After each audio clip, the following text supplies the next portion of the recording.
எனக்கு தாசை வரும் பர்வதம் நிராயின் கண்களை ஏறெடுப்பே எனக்கு தாசை வரும் பர்வதம் நிராயின் கண்களை ஏறெடுப்பே வானமும் பூமியும் படைத்த வல்ல தேவனிடமிருந்தே வானமும் பூமியும் படைத்த எனக்கடங்கா நன்மைகள் வருமே என் கண்கள் ஏறெடுப்பே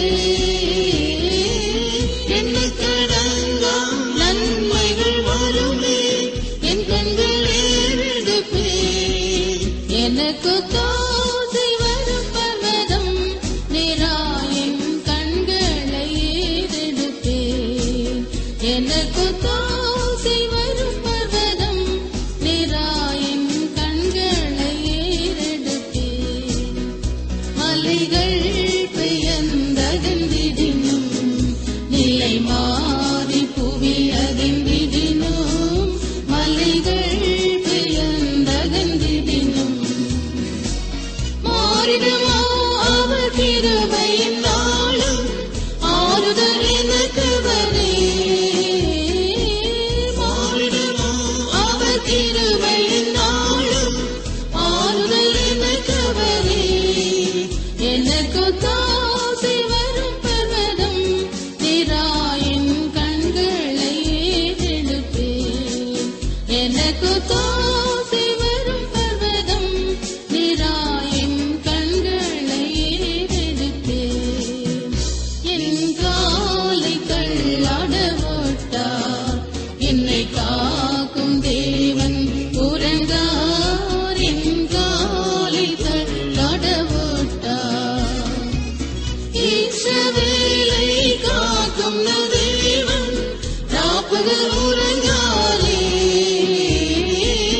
இஸ்ரவேலை காக்கும் தேவன் ராப்பகல் உறங்காரே எனக்கு தாசை வரும் பர்வதம் நிராயின் கண்களை ஏறெடுப்பே எனக்கு தாசை வரும் பர்வதம் நிராயின் கண்களை ஏறெடுப்பே வலப்பக்கத்தில் நிழலவரே வழுவாமல் காப்பவர் அவரே வலப்பக்கத்தில் நிழலவரே சூரியன் பகலில் சந்திரன் இரவில் சேதப்படுத்தாதே சூரியன் பகலில் சந்திரன் இரவில் சேதப்படுத்தாதே எனக்கு தாசை வரும் பர்வதம் நிராயின் கண்களை ஏறெடுப்பே எனக்கு தாசை வரும் பர்வதம் நிராயின் கண்களை ஏறெடுப்பே எத்தீங்கும் என்னை அணுகாமல் ஆத்துமாவை காக்கும் என் தேவன் எத்தீங்கும் என்னை அணுகாமல் போகையும் வரத்தையும் பத்திரமாக காப்பது இது முதலாய் போகையும் வரத்தையும் பத்திரமாக காப்பது இது முதலாய் எனக்கு தாசை வரும் பர்வதம் நிராயின் கண்களை ஏறெடுப்பே எனக்கு தாசை வரும் பர்வதம் நிராயின் கண்களை ஏறெடுப்பே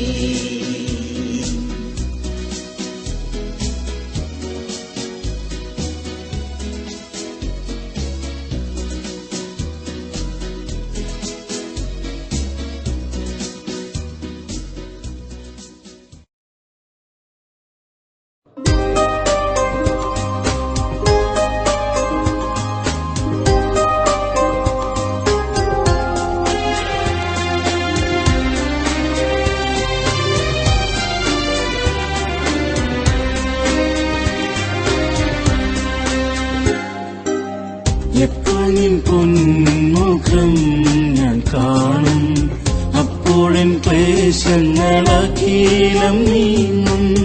എപ്പോൾ നിൻ പൊന്മുഖം ഞാൻ കാണും. അപ്പോഴൻ ക്ലേശങ്ങളഖിലം നീങ്ങും.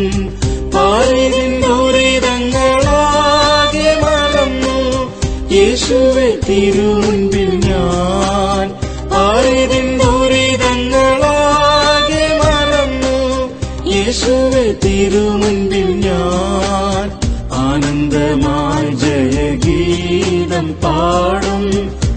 എത്ര ഉല്ലാസമേ സദാ ആനന്ദമായി ജയഗീതം പാടും. എത്ര ഉല്ലാസമേ. താമസമോ വരവിന് എൻ കാന്തനെ, താമസമോ വരവിന്, താമസമോ വരവിന് എൻ കാന്തനെ, താമസമോ വരവിന്.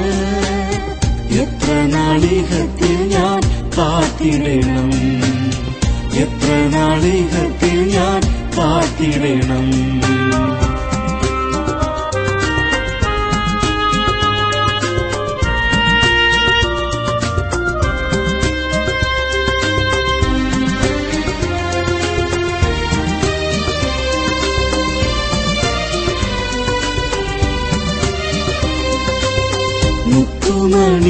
മുത്തുമണികളാൽ നിർമ്മിതമാം പുത്തനെറൂശലേം മുത്തുംഗ സൗധം. മുത്തുമണികളാൽ നിർമ്മിതമാം പുത്തനെറൂശലേം മുത്തുംഗ സൗധം. എന്നങ്ങു ചെന്നു എൻ കണ്ണ കാണും അതെന്റെ കാംക്ഷയത്രേ. എന്നങ്ങു ചെന്നു എൻ കണ്ണ കാണും അതെന്റെ കാംക്ഷയത്രേ. താതന്റെ സന്നിധവാസമെനിക്ക് എത്ര മോദമതേ എന്നും. താതന്റെ സന്നിധവാസമെനിക്ക് എത്ര മോദമതേ. താമസമോ വരവിന് എൻ കാന്തനെ, താമസമോ വരവിന്, താമസമോ വരവിന് എൻ കാന്തനെ, താമസമോ വരവിന്. എത്ര നാളികത്തിൽ ഞാൻ കാത്തിടണം, എത്ര നാളികത്തിൽ ഞാൻ കാത്തിടണം.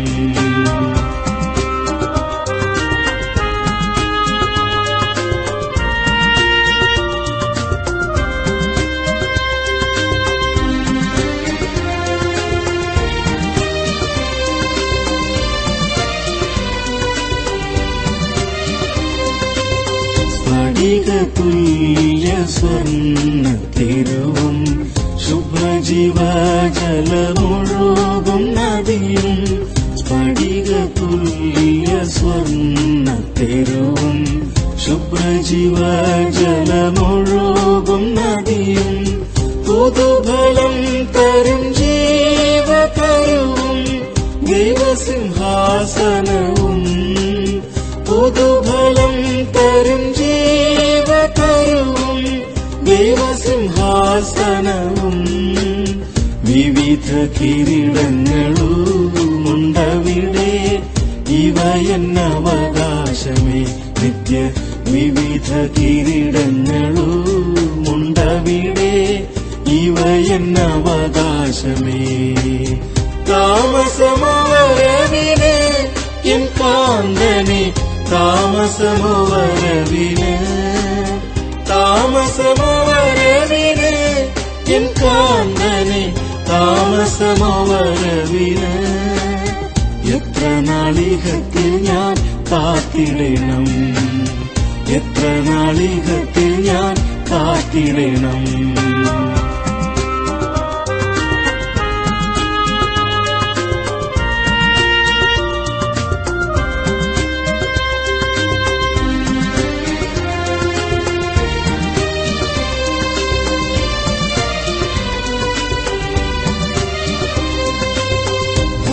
ഭൗമികമാമിൻ ഗേഹമഴിഞ്ഞ് സ്വർഗീയ ഗേഹം ഇതേ ധരിച്ചു ഞാൻ.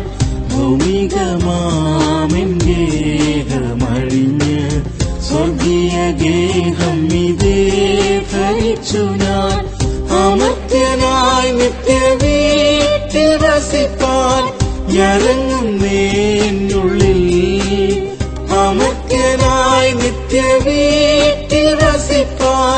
ഞരങ്ങുന്നേ എന്നുള്ളിൽ നീതിയിൻ പ്രവൃത്തികളന്നു എനിക്ക് ശുഭ്രവസ്ത്രമായി മാറിടും. എന്റെ നീതിയിൻ പ്രവൃത്തികളന്നു എനിക്ക് ശുഭ്രവസ്ത്രമായി മാറിടും. താമസമോ വരവിന് എൻ കാന്തനെ, താമസമോ വരവിന്, താമസമോ വരവിന് എൻ കാന്തനെ, താമസമോ വരവിന്. എത്ര നാളികത്തിൽ ഞാൻ കാത്തിടണം, എത്ര നാളികത്തിൽ ഞാൻ കാത്തിടണം.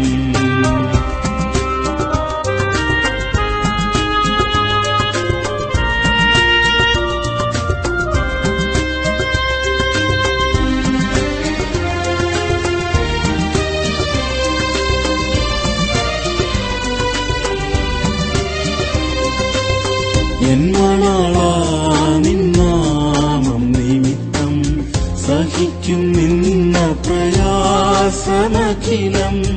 എന്മണാളാ നിന്നാമം നിമിത്തം സഹിക്കും നിന്ന പ്രയാസമഖിലം.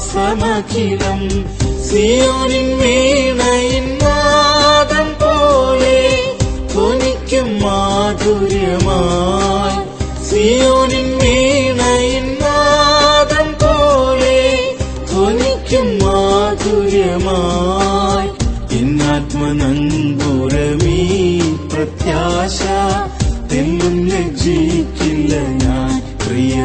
എന്നാത്മനങ്കുരമീ പ്രത്യാശ തെല്ലും ലജ്ജിക്കില്ല ഞാൻ. താമസമോ വരവിന് എൻ കാന്തനെ, താമസമോ വരവിന്, താമസമോ വരവിന് എൻ കാന്തനെ, താമസമോ വരവിന്. എത്ര നാളികത്തിൽ ഞാൻ കാത്തിടണം, എത്ര നാളികത്തിൽ ഞാൻ കാത്തിടണം.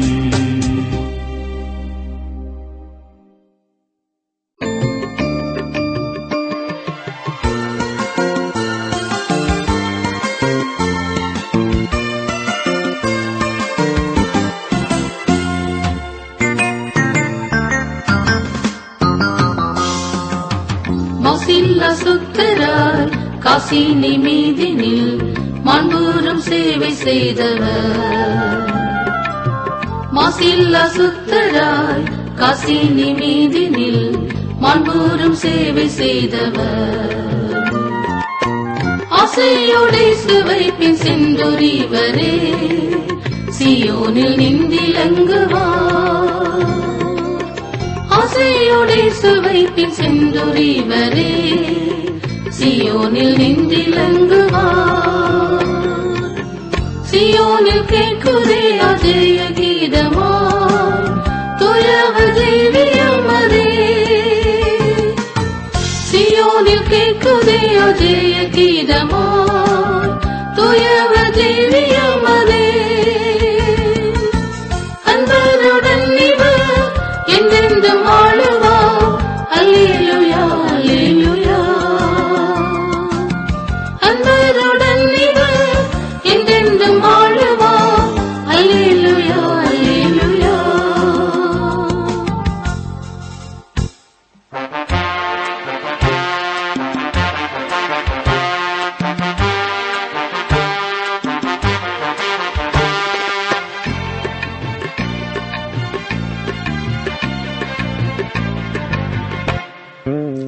மாநில இன்பமும் மாந்தரின் பந்தமும் யாவையும் வெறுத்தவரா. மாநில இன்பமும் மாந்தரின் பந்தமும் யாவையும் வெறுத்தவரா. தேவ சித்தமை செய்து தந்தையானோரே தேவனால் மேன்மையுறுவார். தேவ சித்தமை செய்து தந்தையானோரே தேவனால் மேன்மையுறுவார். சியோனில் கேட்குதே அஜய கீதமாய் துயவ ஜீவியமதே. ஜெய கீதமா துயவ ஜீவியமதே அன்பருடன் இவர் என்றென்றும் ஆளுவா அல்லேலூயா அல்லேலூயா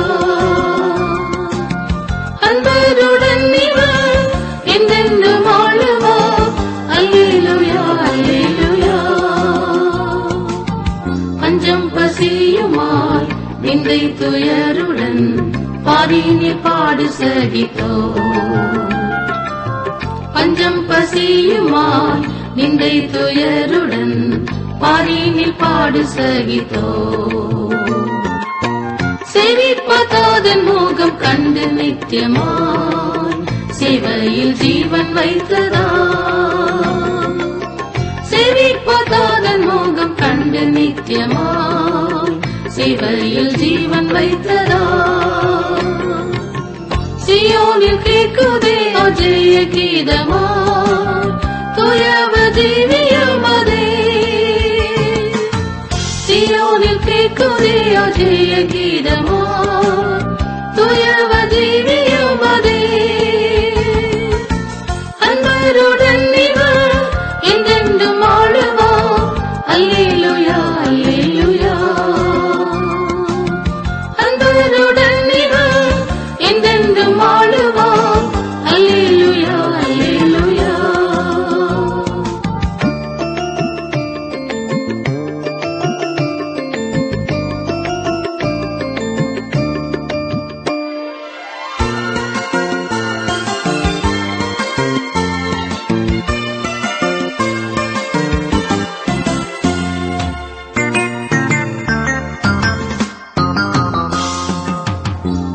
அப்போஸ்தலரவர் நல்லுபதேசத்தை தப்பர போதித்தவரா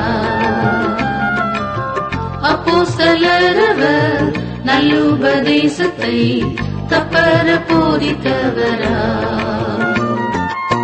சீரோடன் போர் புரிந்தவர் பாதங்களே சியோனில் நிற்கும் என்றுமே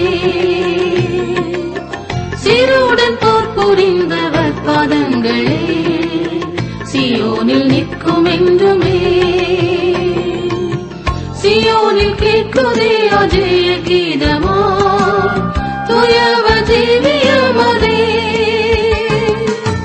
சியோனில் கேட்குதே ஜெய கீதமா துயவ ஜீவியமதே அன்பருடன் இவர் என்றென்றும் ஆளுவா அல்லேலூயா அல்லேலூயா அன்பருடன் இவர் என்றென்றும் ஆளுவா அல்லேலூயா அல்லேலூயா சிந்தையில் சுத்தரால் இப்பூவில் இயேசுவை சேவித்த சுத்தரவர்கா சிந்தையில் சுத்தரால் இப்பூவில் இயேசுவை சேவித்த சுத்தரவர்கா சியோனின் வேலை தீர்த்து மகிமையில்லவர் சீக்கிரம் வெளிப்படுவார் சியோனின் வேலை தீர்த்து மகிமையில்லவர் சீக்கிரம் வெளிப்படுவார் சியோனில் கேட்குதே ஜெய கீதமா துயவ ஜீவியமதே சியோனில் கேட்குதே ஜெய கீதமா துயவ ஜீவியமதே அன்பருடன் இவர் என்றென்றும் ஆளுவா அல்லேலூயா அல்லேலூயா அன்பருடன் இவர் என்றென்றும் ஆளுவா அல்லேலூயா அல்லேலூயா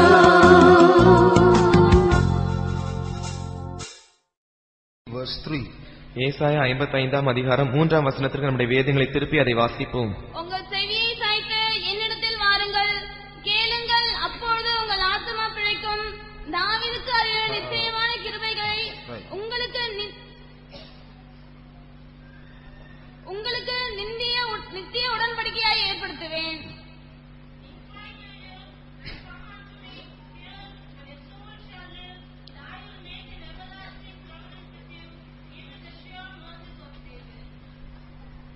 Incline your ear and come unto me. உங்கள் செவியை சாய்த்து என்னிடத்தில் வாருங்கள். Hear and your soul shall live. கேளுங்கள், அப்பொழுது உங்கள் ஆத்துமா பிழைக்கும். I will make an everlasting covenant with you, even the sure mercies of David. தாவீதுக்கு அருளின நிச்சயமான கிருபைகளை உங்களுக்கு நித்திய உடன்படிக்கையாக ஏற்படுத்துவேன். When we think back on our lives this year, இந்த வருடத்தில் நாம் நம்முடைய ஜீவியங்களை கடந்து பார்க்கும்போது, திரும்பி பார்க்கும்போது, whether we realize it or not, God has brought us through many dangerous moments in our lives. நாம் உணர்கிறோமோ இல்லையோ, தேவன் நம்முடைய வாழ்க்கையில் அதிகமான அபாயகரமான சூழ்நிலைகளின் வழியாக நம்மை பாதுகாத்து கொண்டு வந்திருக்கிறார். We realize physical dangers, but we don't realize spiritual dangers. நாம் எழுத்திற்குரியதான சரீர பிரகாரமான ஆபத்துகளை உணரக்கூடியவர்கள், ஆனால் ஆவிக்குரிய பிரகாரமான ஆபத்துகளை உணராமல் இருக்கிறோம். Because spiritual dangers are involved in an invisible world, we don't realize those things because we walk only through the understanding of our five senses. ஏனென்றால் இந்த ஆவிக்குரிய ஆபத்துகளானது அந்த அதர்சனமான உலகத்தோடு கூட சம்பந்தப்பட்டிருக்கிறது. எனவே நாம் நம்முடைய ஐம்புலன்களால் நாம் தரிசித்து வாழ்கிறபடியினால் இந்த ஆபத்துகளை நாம் உணராதவர்களாய் இருக்கிறோம். But we don't know how many times Satan could have swallowed us. He came near to swallowing us, but God preserved us. சாத்தான் நம்மை விழுங்கும்படியாக எத்தனை முறை நமக்கு அருகில் வந்தான், நமக்கு மிகவும் அருகில் நெருங்கி வந்தான் என்று நாம் அறியாமல் இருந்தோம். ஆனால் கர்த்தரோ அதை அறிந்திருந்தார். The Bible speaks of the methods that the devil uses to make us hiss. நாம் பிசாசுடையவர்களாக மாறும்படியாக பிசாசுடைய தந்திரங்களை குறித்து வேதம் பேசுகிறது. The methods, பிசாசுடைய முறைகள், the methods he uses to make us hiss.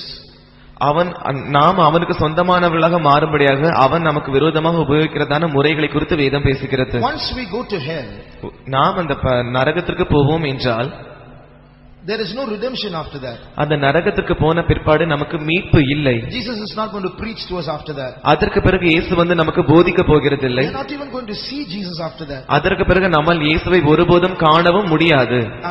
Sometimes in our life we are able to understand a small sample of hell. நம்முடைய ஜீவங்களிலும் கூட சில வேளைகளில் அந்த நரகத்தினுடைய ஒரு சிறிய மாதிரி நாம் உணரக்கூடியவர்களாய் இருக்கிறோம். எப்படி? When we commit a sin, நாம் ஒரு பாவத்தை செய்யும் போது, something that we haven't been doing for some time, கொஞ்ச நாட்களாக நாம் விட்டு வைத்ததான அந்த பாவங்கள், maybe we smoke a cigarette, ஒருவேளை நாம் ஒரு புகை வலிக்கலாம், or we watch a movie, இல்லாவிட்டால் ஒரு படத்தை பார்த்து விடலாம், or we engage in something immoral, இல்லாவிட்டால் தவறான ஒரு காரியத்தில் நாம் ஈடுபட்டிருக்கலாம். The moment that pleasure is engaged in, அந்த இன்பமானது நாம் அந்த இன்பத்திற்குள் நாம் ஈடுபட்டுக் கொண்டிருக்கிற அந்த நிமிஷத்தில் தானே, we won't know anything. அந்த நேரத்தில் நமக்கு ஒன்றும் தெரியாது. But the moment the pleasure is over, ஆனால் அந்த இன்பமானது முடிந்த அந்த நிமிஷத்திலேயே there will be a terrible pricking of the conscience. அந்த மனசாட்சியில் ஒரு மிகப்பெரிய குத்துதல் உண்டாகும். There will be a terrible realization of that you are fallen. நீங்கள் விழுந்து விட்டீர்கள் என்கிறதான ஒரு பயங்கரமான உணர்தல் உண்டாகும். There will be a terrible feeling of guilt.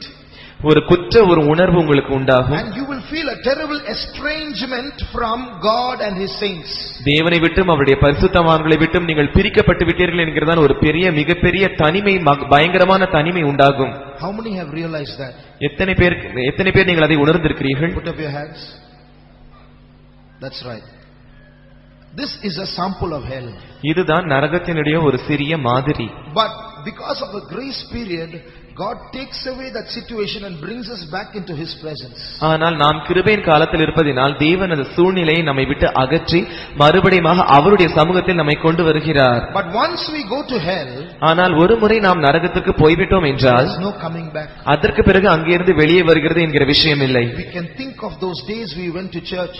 நாம் அந்த சபைக்கு போகிறதான அந்த நாட்களை பற்றி நாம் யோசிப்போம். We can think of the sermons that we heard. நாம் அதுவரைக்கும் கேட்டதான அந்த பிரசங்கங்களை பற்றி நாம் நினைத்து பார்ப்போம். Think of the songs that we sang. நாம் அதுவரைக்கும் பாடினதான அந்த பாடல்களை பற்றி யோசித்து பார்ப்போம். We can think of the saints that we had fellowship with.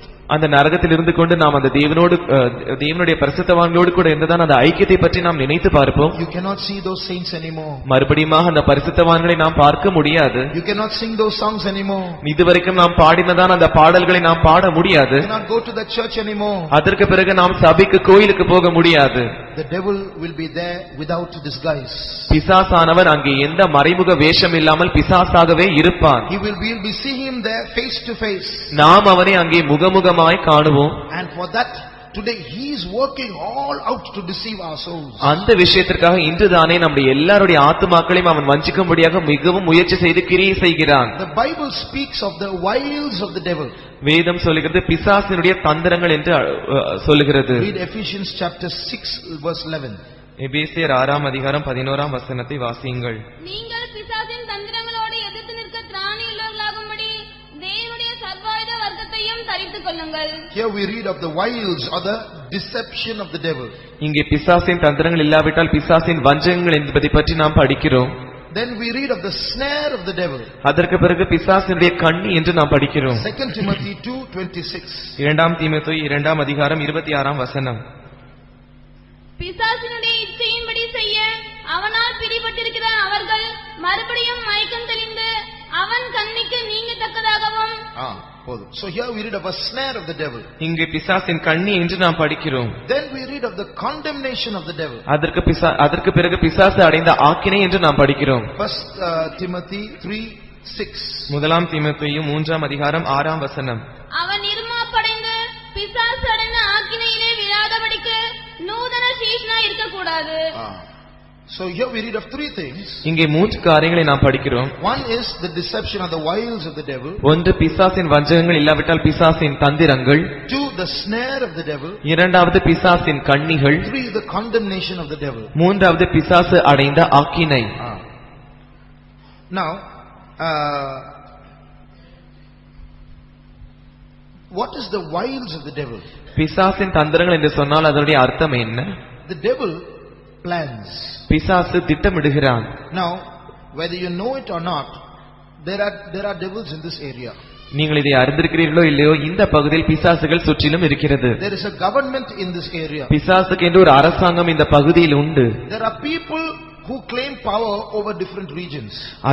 வித்தியாசமான பகுதிகளில் உரிமை பாராட்டுகிறதான ஜனங்கள் உண்டு. The police have a certain jurisdiction over which they have their rights. போலீஸ்காரர்களுக்கு அவர்களுக்கு என்று ஒரு குறிப்பிட்ட எல்லை உண்டு. அந்த எல்லை வரைக்கும் அவர்களுடைய அதிகாரத்தை அவர்கள் செலுத்தலாம். The courts have a jurisdiction over which they can listen to cases. நீதிமன்றங்களுக்கும் ஒரு குறிப்பிட்ட எல்லை பகுதி உண்டு. அந்த பகுதி வரைக்கும் அவர்கள் வழக்குகளை தீர்க்கலாம். The rowdies, they claim a certain area over which they rule. ரவுடிகளுக்கும் ஒரு குறிப்பிட்ட பகுதி உண்டு. அந்த குறிப்பிட்ட பகுதியில் அவர்கள் ஆளுகை செய்வார்கள். The dogs seem to claim certain areas. If any other dog comes there, they will start barking. நாய்களுக்கும் அதற்கென்று தனி பகுதிகள் உண்டு. மற்ற நாய்கள் வந்துவிட்டால் இந்த நாய் அந்த நாயை பார்த்து குறைக்கும். Evil spirits claim dominion over certain areas. பொல்லாத ஆவிகளும் ஒரு குறிப்பிட்ட பகுதிகளுக்கென்று தங்களுடைய ஆட்சியை வைத்திருக்கும். The evil spirits here, whether you realize it or not, people may not know who you are, but the evil spirits know you. இங்கே இருக்கிறதான பொல்லாத ஆவிகள் ஒருவேளை ஜனங்கள் உங்களை பற்றி அறியாமல் இருக்கலாம். ஆனால் இந்த பொல்லாத ஆவிகள் உங்களை பற்றி நன்றாய் அறிந்திருக்கின்றன. In the kingdom of Satan, you are a noted person. பிசாசுடைய ராஜ்யத்தில் நீங்கள் ஒரு குறிக்கப்பட்ட நபர். He has made notes of you. அவன் உங்களை பற்றி குறிப்புகளை எழுதி வைத்திருக்கிறான். When my brother went to the UK, என்னுடைய சகோதரனானவர் அவர் லண்டன் தேசத்திற்கு சென்றபோது a woman who belongs to the political faction of Benazir Bhutto was there in UK. அந்த லண்டன் தேசத்தில் பெனாசிர் பூட்டோ அரசியல் கட்சியை சேர்ந்ததான ஒரு பெண் அங்கே இருந்தாள். A married woman with 2 daughters. அவள் விவாகமான பெண். அவளுக்கு 2 பெண் பிள்ளைகள் இருந்தார்கள். And she was coming to the faith home. அவள் விசுவாச வீட்டிற்கு வர ஆரம்பித்தாள்.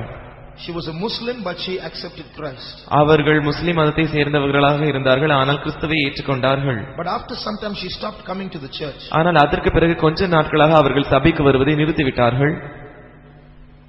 After 6 months she made a call in the middle of the night one day. 6 மாதங்கள் கழித்து அவர்கள் ஒரு நாள் என்னுடைய சகோதரனுக்கு இரவு நேரத்தில் ஒரு டெலிபோன் செய்தார்கள். And he asked, why are you not coming for so long? அப்பொழுது என்னுடைய சகோதரன் அந்த சகோதரியை பார்த்து, நீங்கள் ஏன் இவ்வளவு நாளாக கோயிலுக்கு வரவில்லை என்று கேட்டார். She said, I have come to London because I ran away from Pakistan because they were threatening my life. அவர்கள் இப்படி சொன்னார்கள், நான் பாகிஸ்தான் தேசத்தில் அவர்கள் எனக்கு கொலை மிரட்டல் கொடுத்ததினால் நான் அந்த தேசத்தை விட்டு லண்டன் தேசத்திற்கு ஓடி வந்தேன், பாதுகாப்பிற்காக ஓடி வந்தேன் என்று சொன்னார்கள். But they have followed me here. ஆனால் இங்கேயும் அவர்கள் என்னை பின்தொடர்கிறார்கள். And they have kidnapped my daughter. அவர்கள் என்னுடைய பெண் பிள்ளையை கடத்தி போய் விட்டார்கள். And poisoned her. அவளுக்கு விஷம் வைத்து விட்டார்கள். Today she's become mentally retarded because of the poison. இன்று அவள் அந்த விஷத்தினால் பைத்தியக்காரியாய் மாறிவிட்டாள். They have killed my husband in Pakistan. என்னுடைய புருஷனை அவர்கள் பாகிஸ்தான் தேசத்தில் கொன்று போட்டு விட்டார்கள். And because now I am coming to church, they have made note of you also. இப்போது நான் சபைக்கு வருவதனால் உங்களையும் அவர்கள் அந்த தீவிரவாதிகள் குறிவைத்திருக்கிறார்கள். Because I am keeping contact with you, they have written a 250-page report. The Pakistan ISI, the secret agents of Pakistan have written a 250-page report about you, that you are an Indian spy in London. நான் உங்களோடு கூட தொடர்பு வைத்திருப்பதினால் அந்த பாகிஸ்தான் உளவுத்துறையை சேர்ந்ததான அந்த அதிகாரிகள் நீங்கள் India தேசத்திலிருந்து வந்ததான ஒற்றர் என்று உங்களுக்கு விரோதமாக 250 பக்கம் செய்திகளை அவர்கள் எழுதி வைத்திருக்கிறார்கள். So without our knowledge, people are noting us. எனவே நம்முடைய அறிவில்லாமலே ஜனங்கள் நம்மை கவனிக்கிறார்கள். Without our knowledge, evil spirits are observing us. நம்முடைய அறிவில்லாமலே பொல்லாத ஆவிகள் நம்மை கவனித்துக் கொண்டிருக்கிறது. When they see you stepping into a church, they don't like it, they will write it down. It's being recorded. நீங்கள் சபையில் உங்கள் காலடி வைத்து வைக்கும்போது அந்த பொல்லாத ஆவிகளுக்கு அது பிடிக்காத காரியம். எனவே உங்களுக்கு விரோதமாக அவைகள் நரகத்தில் குறிப்புகளை எழுதி வைத்துக் கொண்டிருக்கின்றன. A plan is set up. ஒரு திட்டமானது வகுக்கப்பட கொண்டிருக்கிறது. The demons get together. பிசாசுகள் ஒன்று சேர்ந்து கொண்டிருக்கிறது. What shall we do?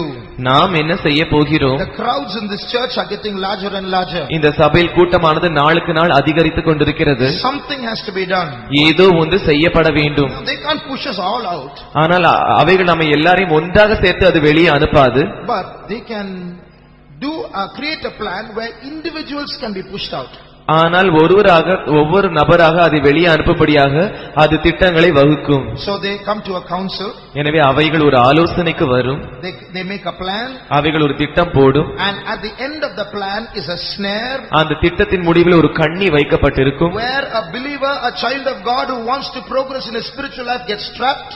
எந்த இடத்தில் ஒரு விசுவாசியானவர் ஒரு தேவனுடைய பிள்ளையானவர் முன்னேற வேண்டும் என்று விரும்புகிறாரோ அந்த இடத்தில் அவர் பிடிக்கப்படுகிறார். And when he is trapped, he will not stop coming to church, he will continue to come to church. அவர் பிடிக்கப்பட்ட பிறகும் அவர் சபைக்கு வருவதை நிறுத்தி விடுகிறதில்லை, தொடர்ந்து சபைக்கு வருகிறார். But there will be a conflict within him. ஆனால் அவருக்குள் ஒரு போராட்டம். He will realize he is trapped. அவர் பிடிக்கப்பட்டு விட்டார் என்பதை அவர் உணர்வார். He wants to come out but he can't. அவர் வெளியே வர வேண்டும் என்று விரும்புகிறார், ஆனால் அவரால் முடிகிறதில்லை. He prays but there seems to be no relief. அவர் ஜெபிக்கிறார், ஆனால் அவருக்கோ விடுதலை இல்லை. Finally, கடைசியாக he falls into the condemnation of the devil. அவர் பிசாசு அடைந்த ஆக்கினைக்குள் விழுகிறார். What does that mean? அதனுடைய அர்த்தம் என்ன? The devil is condemned. இன்று பிசாசு ஆக்கினைக்குட்பட்டு விட்டான். There is no salvation for the devil. பிசாசுக்கு இன்று ரட்சிப்பு இல்லை. There is no repentance for the devil. பிசாசுக்கு மனம் திரும்புதல் இல்லை. There is no forgiveness for the devil. பிசாசுக்கு மன்னிப்பு இல்லை.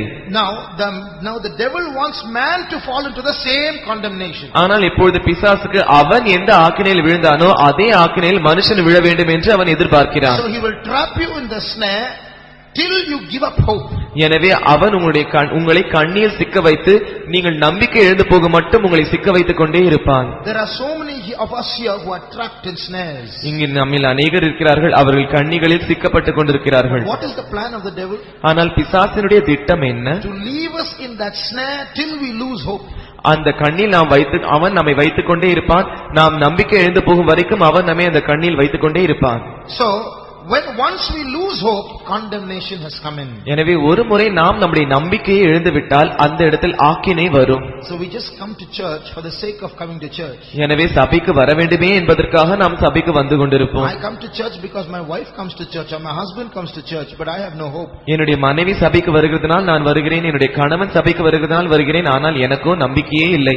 The snare has taken hold of us so much that our hope is gone. கண்ணியானது அந்த அளவுக்கு நம்மை பிடித்திருக்கிறபடினால் நம்முடைய நம்பிக்கையே போய்விட்டது. So many of us here are in so many kinds of snares. எனவே நம்மில் அநேகர் பலவிதமான சிக்கல்களில் நாம் மாட்டி இருக்கிறோம். Sometimes we get so discouraged, we think that we can't make it to the end. சில வேளைகளில் நாம் அந்த அளவுக்கு ஐதரியப்பட்டு போய்விடுகிறபடினால் நாம் கடைசி வரைக்கும் நிற்போமா என்று நமக்கு சந்தேகம் எழும்புகிறது. And he will keep us in that trap. அவன் அந்த கண்ணில் நம்மை தொடர்ந்து வைப்பான். Make us lose hope. நம்முடைய நம்பிக்கையை இழக்க வைப்பான். Bring us into his condemnation. அவன் அடைந்த ஆக்கினையில் நம்மை விழ வைப்பான். Finally we'll stop coming to church. கடைசியாக நாம் சபைக்கு வருவதை நிறுத்தி விடுவோம். Or we'll come to church only on Sunday at 11 o'clock. இல்லாவிட்டால் சபைக்கு ஞாயிற்றுக்கிழமை மாத்திரம், அதுவும் 11 மணிக்கு நாம் வருவோம். And finally there won't be any more church. கடைசியாக சபையே இல்லை. Finally we think That's all we are worth. We are only going to hell, no more hope. முடிவில் இது இந்த அளவுக்கு தான் நான் பார்த்தேன், நான் நரகத்திற்கு தான் போக வேண்டும் என்று நாம் நம்பிக்கையும் இழந்து விடுவோம். That is the work of the devil. அதுதான் பிசாசினுடைய கிரியை. One by one he will take people away. எனவே ஒன்றன் பின் ஒன்றாக அவன் ஜனங்களை ஒருவர் பின் ஒருவராக கொண்டு செல்லுவான். Recently we were just counting the number of families that have stopped coming to church. சமீபத்தில் சபைக்கு வருவதை நிறுத்திவிட்டதான குடும்பங்களை நாங்கள் எண்ணினோம். There are more than 40 families. 40 குடும்பத்திற்கும் அதிகமான பேர்கள். In the past say 4 or 5 years they have stopped coming. கடந்த 4-5 வருஷங்களாக அவர்கள் சபைக்கு வருவதை நிறுத்திவிட்டார்கள். Now watch, they have all fallen to the condemnation of the devil. அவர்கள் எல்லாரும் பிசாசு அடைந்த ஆக்கினையிலே விழுந்து விட்டார்கள். They have been ensnared by the trap of the devil. அவர்கள் பிசாசு வைத்த கண்ணியிலே சிக்கிக் கொண்டிருக்கிறார்கள்.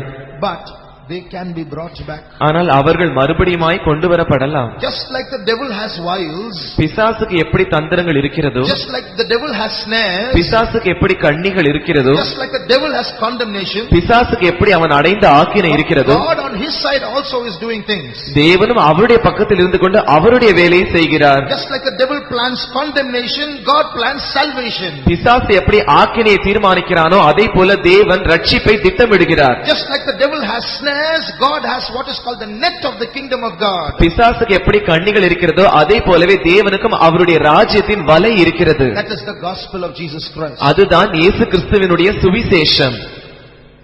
Just like the devil has wiles, பிசாசுக்கு எப்படி தந்திரங்கள் இருக்கிறதோ, God also has plans concerning his people. தேவனுக்கும் அவருடைய ஜனங்களை பற்றியதான திட்டங்கள் உண்டு. So we need not lose hope.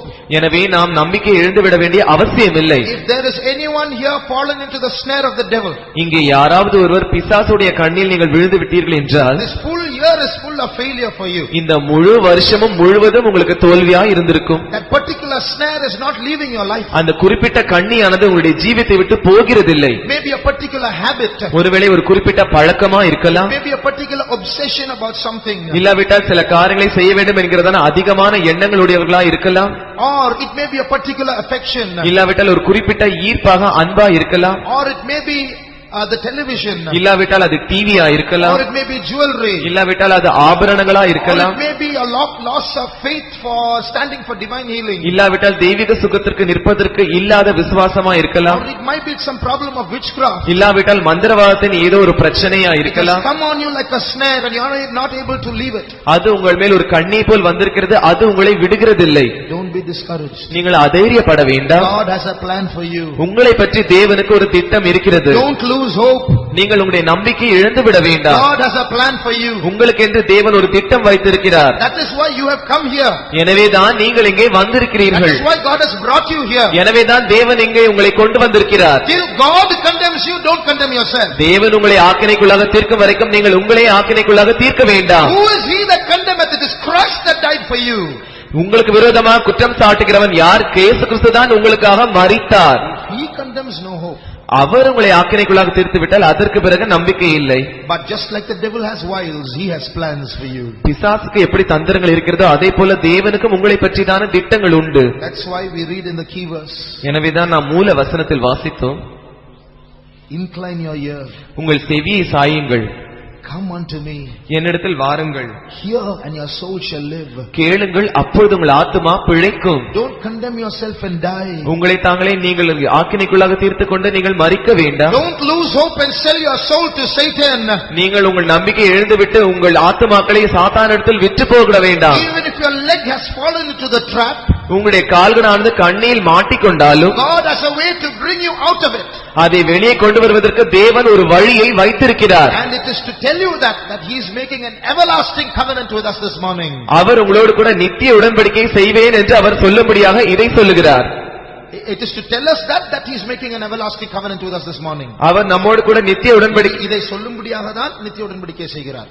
இதை சொல்லும்படியாக தான் அவர் நம்மோடு கூட நித்திய உடன்படிக்கை செய்கிறார். That is called the sure mercies of David. அதுதான் தாவீதுக்கு அருளினதான நிச்சயமான கிருபைகள். Just like we fail, நாம் தோல்வி அடைகிறதை போல, just like we become weak, நாம் பலவீனர்கள் ஆவதை போல, just like we fall, நாம் விழுகிறவர்களைப் போல, just like we get our feet into traps, நாம் கண்ணிகளில் மாட்டிக்கொள்வதை போல, there were situations where David also fell in his life. தாவீதும் கூட தன்னுடைய ஜீவிதத்தில் விழுந்ததான சூழ்நிலைகள் He இருந்தன. was a man after God's own heart. அவனும் கூட தேவ தேவனுடைய இருதயத்திற்கு ஏற்ற மனுஷனாய் இருந்தான். One of the great saints of the Old Testament. பழைய ஏற்பாட்டு கால பரிசுத்தவான்களில் ஒரு பெரிய பரிசுத்தவானாய் இருந்தான். Many psalms in the Bible. அவன் வேதத்தில் அதிகமான சங்கீதங்களை எழுதினான். But there were points in his life where he went down very low in his spiritual life. ஆனால் அவனுடைய வாழ்க்கையிலும் சில குறிப்பிட்ட கட்டங்கள் இருந்தன. அதில் அவனுடைய ஆவிக்குரிய ஜீவிதத்தில் மிகவும் தாழ்ந்த நிலையில் அவன் போய்க் கொண்டிருந்தான். There was a time when Saul chased him and chased him and chased him. ஒரு குறிப்பிட்ட கட்டத்தில் சவுலானவன் தாவீதை தொடர்ந்து அவனை விரட்டிக் கொண்டே இருந்தான். Finally he got so fed up. கடைசியில் அவன் மிகவும் சோர்ந்து போய்விட்டான். That man who trusted in God so much. தேவன் பேரில் அதிகமாக விசுவாசம் வைத்ததான ஒரு மனுஷன். A man who killed Goliath. கோலியாத்தை கொன்றதான மனுஷன். A man who defied, who confessed God before all Israel. எல்லா இஸ்ரவேலருக்கு முன்பாக தேவனை அறிக்கையிட்டதான ஒரு மனுஷன். A man who slew his 10,000s. 10,000 பேரை கொன்றதான அந்த மனுஷன் became like an ordinary man. ஒரு சாதாரண மனுஷனை போல மாறிவிட்டான். There came a time in his life he got fed up. ஒரு குறிப்பிட்ட கட்டத்தில் அவன் சோர்ந்து போய்விட்டான். Read 1 Samuel chapter 27 verse 1. முதலாம் சாமுவேல் 27ஆம் அதிகாரம் முதலாம் வசனத்தை வாசியுங்கள். பின்பு தாவீது, நான் எந்த நாளிலாகிலும் ஒரு நாள் சவுலின் கையினால் மடிந்து போவேன், இனி சவுல் இஸ்ரவேலின் எல்லைகளில் எங்கேயாவது என்னை கண்டுபிடிக்கலாம் என்கிற நம்பிக்கை அற்றுப்போகும்படிக்கும், நான் அவன் கைக்கு நீங்களாய் இருக்கும்படிக்கும், நான் பெலிஸ்தரின் தேசத்திற்கு போய் தப்பித்துக் கொள்வதை பார்க்கிலும் நலமான காரியம் வேறில்லை என்று தன் இருதயத்தில் யோசித்தான். Look at what his plan is. இவனுடைய திட்டம் என்னவென்று பாருங்கள். Every day Saul is chasing me. ஒவ்வொரு நாளும் சவுல் என்னை விரட்டுகிறான். I have 600 people who are already disgusted with life. என்னோடு கூட 600 பேர் இருக்கிறார்கள். அவர்கள் ஏற்கனவே வாழ்க்கையை வெறுத்து விட்டவர்கள். Now I am having to carry all of them and run from mountain to mountain, from cave to cave. இப்பொழுது நாங்கள் இவர்கள் எல்லாரையும் கூட்டிக் கொண்டு மலைக்கு மலைக்கு ஓடி போக வேண்டியதா இருக்கிறது. கெபிக்கு கெபியாக நான் ஓடி போக வேண்டியதா இருக்கிறது. What to do? There's only one way now. என்ன செய்வது? ஒரே ஒரு வழிதான் இருக்கிறது. Go and escape into the land of the Philistines. பெலிஸ்தரின் தேசத்திற்கு ஓடி போய்விட வேண்டும். After that Saul cannot chase me. அதற்கு பிறகு சவுலால் என்னை விரட்ட முடியாது. What happened to David's God? தாவீதுடைய தேவனுக்கு என்னவானது? What happened to David's plans? தாவீதுடைய திட்டத்திற்கு என்னவானது? Where went his God? He composed so many psalms. Blessed is the man that trusted in the Lord. அவன் அதிகமாக சங்கீதங்களை எழுதினான். தேவன் பேரில் நம்பிக்கையா இருக்கிற மனுஷன் பாக்கியவான் என்று சங்கீதம் எழுதின இந்த மனுஷனுக்கு என்னவானது? It is better to trust in the Lord than to put confidence in princes. பிரபுக்களை நம்புவதை பார்க்கலாம் கர்த்தர் பேரில் பற்றுதலாய் இருப்பதே நலம். Some trust in chariots and some in horses, but we will remember the name of the Lord our God. சிலர் குதிரைகளை நம்புகிறார்கள், சிலர் ரதங்களை நம்புகிறார்கள். நாங்களோ எங்கள் தேவனாய கர்த்தரையே நம்புகிறோம். Now this David himself has lost trust in God, is not speaking of God, is going to the Philistines. இப்பொழுது தாவீதே அவனுடைய நம்பிக்கை இழந்து விட்டான். தேவனை பற்றி பேசுகிறதில்லை. இப்பொழுது அவன் பெலிஸ்தரின் தேசத்திற்கு தேடி போகிறான். And he said in his heart, that's the only solution now. There's no more escape. I'm running and running. How long is this going to be? அவன் தன்னுடைய இருதயத்தில் எனக்கு இதற்கு பிறகு தப்பித்து போக வேறு வழி இல்லை. எவ்வளவு நாள் தான் நான் ஓடி ஓடி ஓடிக்கொண்டே இருப்பது? இதற்கு பிறகு நான் என்ன செய்வது என்று தெரியவில்லை. Dear child of God, are you running and running and tired of running?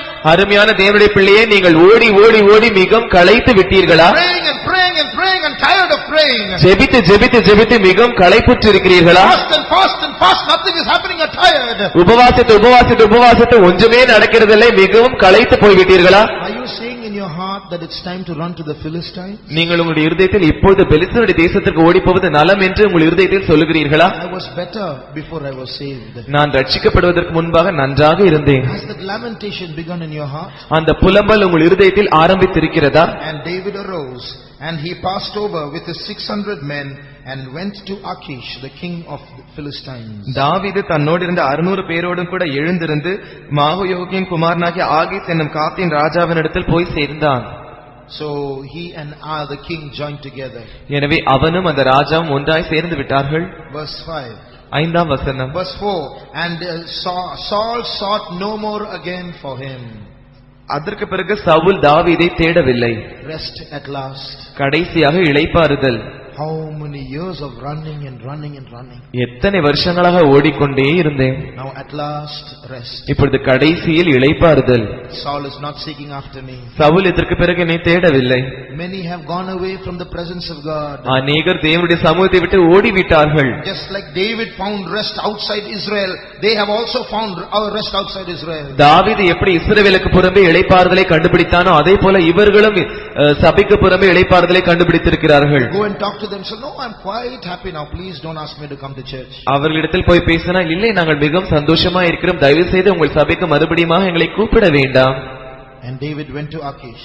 தாவீது ஆகீசினிடத்தில் போனான். He says, if I have found grace in your sight, give me a town somewhere. அவன் இப்படி சொல்லுகிறான், நம்முடைய கண்களில் எனக்கு கிருபை கிடைத்ததானால் நான் வாசம் பண்ணும்படி எனக்கு ஒரு பட்டணத்தை தாரும். You know where David was staying when he came to the Philistia? பெலிஸ்தியா தேசத்திற்கு வந்தபோது தாவீது எங்கே தங்கியிருந்தான் என்று உங்களுக்கு தெரியுமா? He was staying in the royal city, he and the 600 men with the king. அவனும் அவனுடைய கூட இருந்ததான 600 பேரும் ராஜாவோடு கூட ராஜதானி பட்டணங்களில் குடியிருந்தார்கள். But if you stay in the royal city, you can't do anything independently. Always soldiers will be there, princes will be there, the king will be going here about there. You have no independence. நீங்கள் ராஜதானி பட்டத்தில் இருக்கும்போது நீங்கள் எப்பொழுதும் ராஜாவோடு கூடும் அவனுடைய சேவர்களோடும் அவனுடைய பிரபுக்களோடும் கூட இருக்கிறபடினால் நீங்கள் சொந்தமாக தனியாக கிரியை செய்ய முடியாது. Always you have to be under the king. எப்பொழுதும் ராஜாவின் கீழ் இருக்க வேண்டும். His eyes will be always supervising you. அவனுடைய கண்கள் எப்பொழுதும் உங்களை மேற்பார்வையிட்டுக் கொண்டிருக்கும். So David wanted some independence. எனவே தாவீதுக்கு ஒரு சுயாதீனம் தேவை. So he made an excuse. எனவே அவன் ஒரு சாக்கு போக்கு சொன்னான். Read verse 5.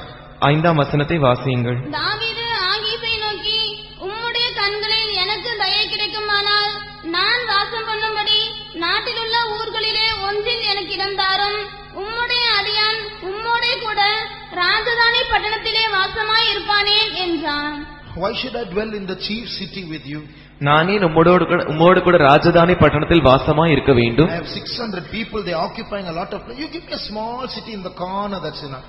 என்னோடு கூட 600 பேர் இருக்கிறார்கள், அவர்களுக்கு இடம் அதிகமாக தேவைப்படுகிறது. எனக்கு எதற்கு இவ்வளவு பெரிய பட்டணம், ஒரு சிறிய மூலையை தாரும், நான் அங்கே இருந்து கொள்கிறேன். Not because he was very humble. அவன் மிகவும் தாழ்மையா இருப்பதினால் இப்படி சொல்லவில்லை. Because he did not have any freedom, he wanted to do what he liked. அவனுக்கு சுயாதீனம் இல்லாமல் இருக்கிறபடினால் தனக்கு விருப்பமான காரியங்களை செய்ய முடியாதபடினால் அவன் இப்படி சொன்னான். So the king gave him Ziklag. எனவே அந்த ராஜாவானவன் அவனுக்கு சிக்லாகை கொடுத்தான். And David dwelt in Ziklag for 1 year and 4 months. தாவீதானவன் அந்த சிக்லாக் என்கிறதான அந்த பட்டணத்திலே 1 வருஷமும் 4 மாதமும் குடியிருந்தான். The moment he was sent to Ziklag, அவன் சிக்லாகுக்கு அனுப்பப்பட்டதான அந்த நிமிஷத்திலேயே what I tell you is now proved. நான் என்ன சொன்னேனோ அது சம்பவித்தது. What did David do? தாவீது என்ன செய்கிறான்? Read verse 8. 8ஆம் வசனத்தை வாசியுங்கள். அங்கே இருந்து தாவீதும் அவன் அங்கே மனுஷரும் இருந்து சிக்லாகில் இருந்து தாவீதும் அவன் மனுஷரும் கெசூரியர் மேலும் கெஸ்ரியர் மேலும் அமலேக்கியர் மேலும் படையெடுத்து போனார்கள். சூருக்கு போகிற எல்லை துவக்கி எகிப்து தேசம் மட்டும் இருக்கிற நாட்டிலே பூர்வ காலம் துவக்கி குடியிருந்தவர்கள் இவர்களே. அடுத்த வசனம். தாவீது அந்த நாட்டை கொள்ளையடிக்கிற போது புருஷர்களையும் ஸ்திரீகளையும் உயிரோட வைக்காமல் ஆடு மாடுகளையும் கழுதைகளையும் ஒட்டகங்களையும் வஸ்திரங்களையும் எடுத்துக்கொண்டு ஆகீசிடத்துக்கு திரும்பி வருவான். So this is what David was doing there. இதைதான் தாவீது அங்கே இருந்து செய்து கொண்டிருந்தான். He wanted food. அவனுக்கு ஆகாரம் தேவை. And his men were restless to go and accumulate something. எனவே அவனுடைய மனுஷர்கள் போய் குவித்துக் கொள்வதற்கு ஏதாவது ஒன்று தேவை என்று அவர்கள் இளைப்பாறுதல் இல்லாமல் இருந்தார்கள். They wanted to earn something, and being in the chief city they can't earn anything. அவர்களால் சும்மா இருக்க முடியவில்லை. அந்த ராஜதானி பட்டணத்தில் இருந்து கொண்டு அவர்களால் ஒன்றும் செய்ய முடியவில்லை. ஏதாவது ஒன்றை சம்பாதிக்க வேண்டும் என்று அவர்கள் துடித்துக் கொண்டிருந்தார்கள். The moment they were given that small town Ziklag and they were independent, எனவே சிக்லாக் என்கிறதான அந்த சிறிய பட்டணத்தை அவர்கள் கொடுத்தபோது அவர்கள் சுயாதீனமா இருந்த அந்த நிமிஷத்திலேயே they started raiding other towns. அவர்கள் மற்ற பட்டணங்களை போய் கொள்ளையடிக்க ஆரம்பித்தார்கள். Raiding other people, all their things and brought them to Ziklag. அவர்கள் மற்ற ஜனங்களை கொள்ளையடித்து அவர்களுடைய பொருட்களை இங்கே சிக்லாகுக்கு கொண்டு வந்தார்கள். Sheep and oxen, asses, camels, apparel. புருஷர்களையும் ஸ்திரீகளை கழுதைகளையும் ஒட்டகங்களையும் வஸ்திரங்களையும் எடுத்துக்கொண்டு வந்தார்கள். One day this Achish was coming that way. ஒரு நாள் ஆகீஸ் ராஜா அந்த வழியாய் வந்து கொண்டிருந்தான். He noticed that David was getting lot of goods now. அவன் பார்க்கும்போது தாவீதானவன் அதிகமான சொத்துக்களை சேர்த்துக் கொண்டிருந்தான். When he came he had little, now he's got lots. Where did he get all this from? அவன் வரும்போது கொஞ்சம் சொத்துடையனாய் வந்தான். இப்பொழுது இவனுக்கு அதிகமாக சொத்துக்கள் இருக்கிறதே, இதெல்லாம் இவனுக்கு எங்கே இருந்து வந்தது? Immediately he understood David is conducting raids. உடனே அவன் விளங்கிக் கொண்டான், தாவீது கொள்ளையடித்துக் கொண்டிருக்கிறான் என்று விளங்கிக் கொண்டான். But where? Whom is he raiding? ஆனால் எங்கே அவன் கொள்ளையடிக்கிறான், யாரை கொள்ளையடிக்கிறான்? So he asked David. எனவே அவன் தாவீதை கேட்டான், Where did you conduct your raid today? இன்று நீங்கள் எந்த திசையில் போய் கொள்ளையடித்தீர்கள்? Read verse 10. 10ஆம் வசனத்தை வாசியுங்கள். இன்று எத்திசையில் போய் கொள்ளையடித்தீர்கள் என்று ஆகீஸ் கேட்கும்போது And look at his answer now. இப்போது அவனுடைய பதிலை பாருங்கள். Whom did he raid? அவன் யாரை கொள்ளையடித்தான்? The Geshurites, கெசூரியர், the Gezerites, கெஸ்ரியர், and the Amalekites. அமலேக்கியர். But now when the king Achish is asking him, what is his answer? ஆனால் ஆகீஸ் ராஜா அவனை பார்த்து இந்த கேள்வியை கேட்கும்போது அவன் என்ன பதில் சொல்லுகிறான்? தாவீது யூதாவுடைய தென் திசையிலும் எராமியேலருடைய தென் திசையிலும் முடியும் என்பான். These are all parts of Israel. இவைகள் எல்லாம் இஸ்ரவேல் தேசத்தின் பகுதிகள். Now he is acting as though he is the enemy of Israel and raiding Israel and coming. இப்பொழுது அவன் இஸ்ரவேல் தேசத்துக்கு ஏதோ ஒரு விரோதியை போல நடித்துக்கொண்டு அவன் அங்கே போய் கொள்ளையடிக்கிறதாக அவனுக்கு முன்பாக நடிக்கிறான். He is telling lies to the king. அவன் ராஜாவினிடத்தில் பொய்களை சொல்லுகிறான். He is accumulating goods from some other nation. When the king asks him, where did you get it? I got it from Israel. அவன் இன்னொரு பட்டணத்தில் இருந்து கொண்டு கொள்ளையடித்து பொருட்களை சேர்த்துக் கொண்டிருக்கிறான். ராஜாவானவன் அவனை பார்த்து கேட்கும்போது நான் இஸ்ரவேலிலிருந்து கொள்ளையடித்தேன் என்று பொய் சொல்லுகிறான். And read verse 12. 12ஆம் வசனத்தையும் வாசியுங்கள். ஆகீஸ் தாவீதை நம்பி அவன் இஸ்ரவேலராகிய தன்னுடைய ஜனங்கள் தன்னை வெறுக்கும்படி செய்கிறான், என்றைக்கும் அவன் என் ஊழியக்காரனாய் இருப்பான் என்பான். So there are times in our life when we leave God and resort to carnal means, go to the Philistines for peace. எனவே நம்முடைய ஜீவியங்களும் கூட சில வேளைகள் உண்டு. அந்த வேளைகளில் நாம் நம்முடைய தேவனை விட்டுவிட்டு மாம்சீகமான உறவுகளை நம்பி பெலிஸ்தரிடத்தில் போய் நாம் உதவி கேட்போம். It's not we won't get it, we will get it. அங்கே போனால் நமக்கு உதவி கிடைக்காது என்று அல்ல, கண்டிப்பாய் கிடைக்கும். David went to Philistia, became very rich. தாவீது பெலிஸ்தியாவினிடத்தில் போனான், அவன் மிகவும் பணக்காரனாய் மாறினான். As long as he was with God, he was running from mountain to mountain, cave to cave. But now when he left God and went to Philistia, became very rich. அவன் தேவனோடு கூட இருந்த வரைக்கும் அவன் மலைக்கும் மலைக்காக ஓடிக்கொண்டிருந்தான், கெபியிலிருந்து கெபியாக ஓடிக்கொண்டிருந்தான். ஆனால் பெலிஸ்தியாவினிடத்தில் அவன் போனபோது மிகவும் ஐஸ்வர்யவானாய் மாறிவிட்டான். So many people have been deceived by thinking that riches and prosperity in this world is blessing. இந்த உலகத்தில் ஐஸ்வர்யமும் செழிப்பும் தான் இந்த உலகத்தில் ஆசீர்வாதம் என்று நம்பி அதிகமான ஜனங்கள் வஞ்சிக்கப்பட்டுக் கொண்டிருக்கிறார்கள். It is better to be a starving child of God than to be a person who is fully fed and without God. தேவன் இல்லாமல் முற்றிலும் போஷிக்கப்பட்டிருக்கிற ஒரு மனுஷனை காட்டிலும் பட்டினியாய் கிடைக்கிற ஒரு தேவனுடைய பிள்ளை நலம்.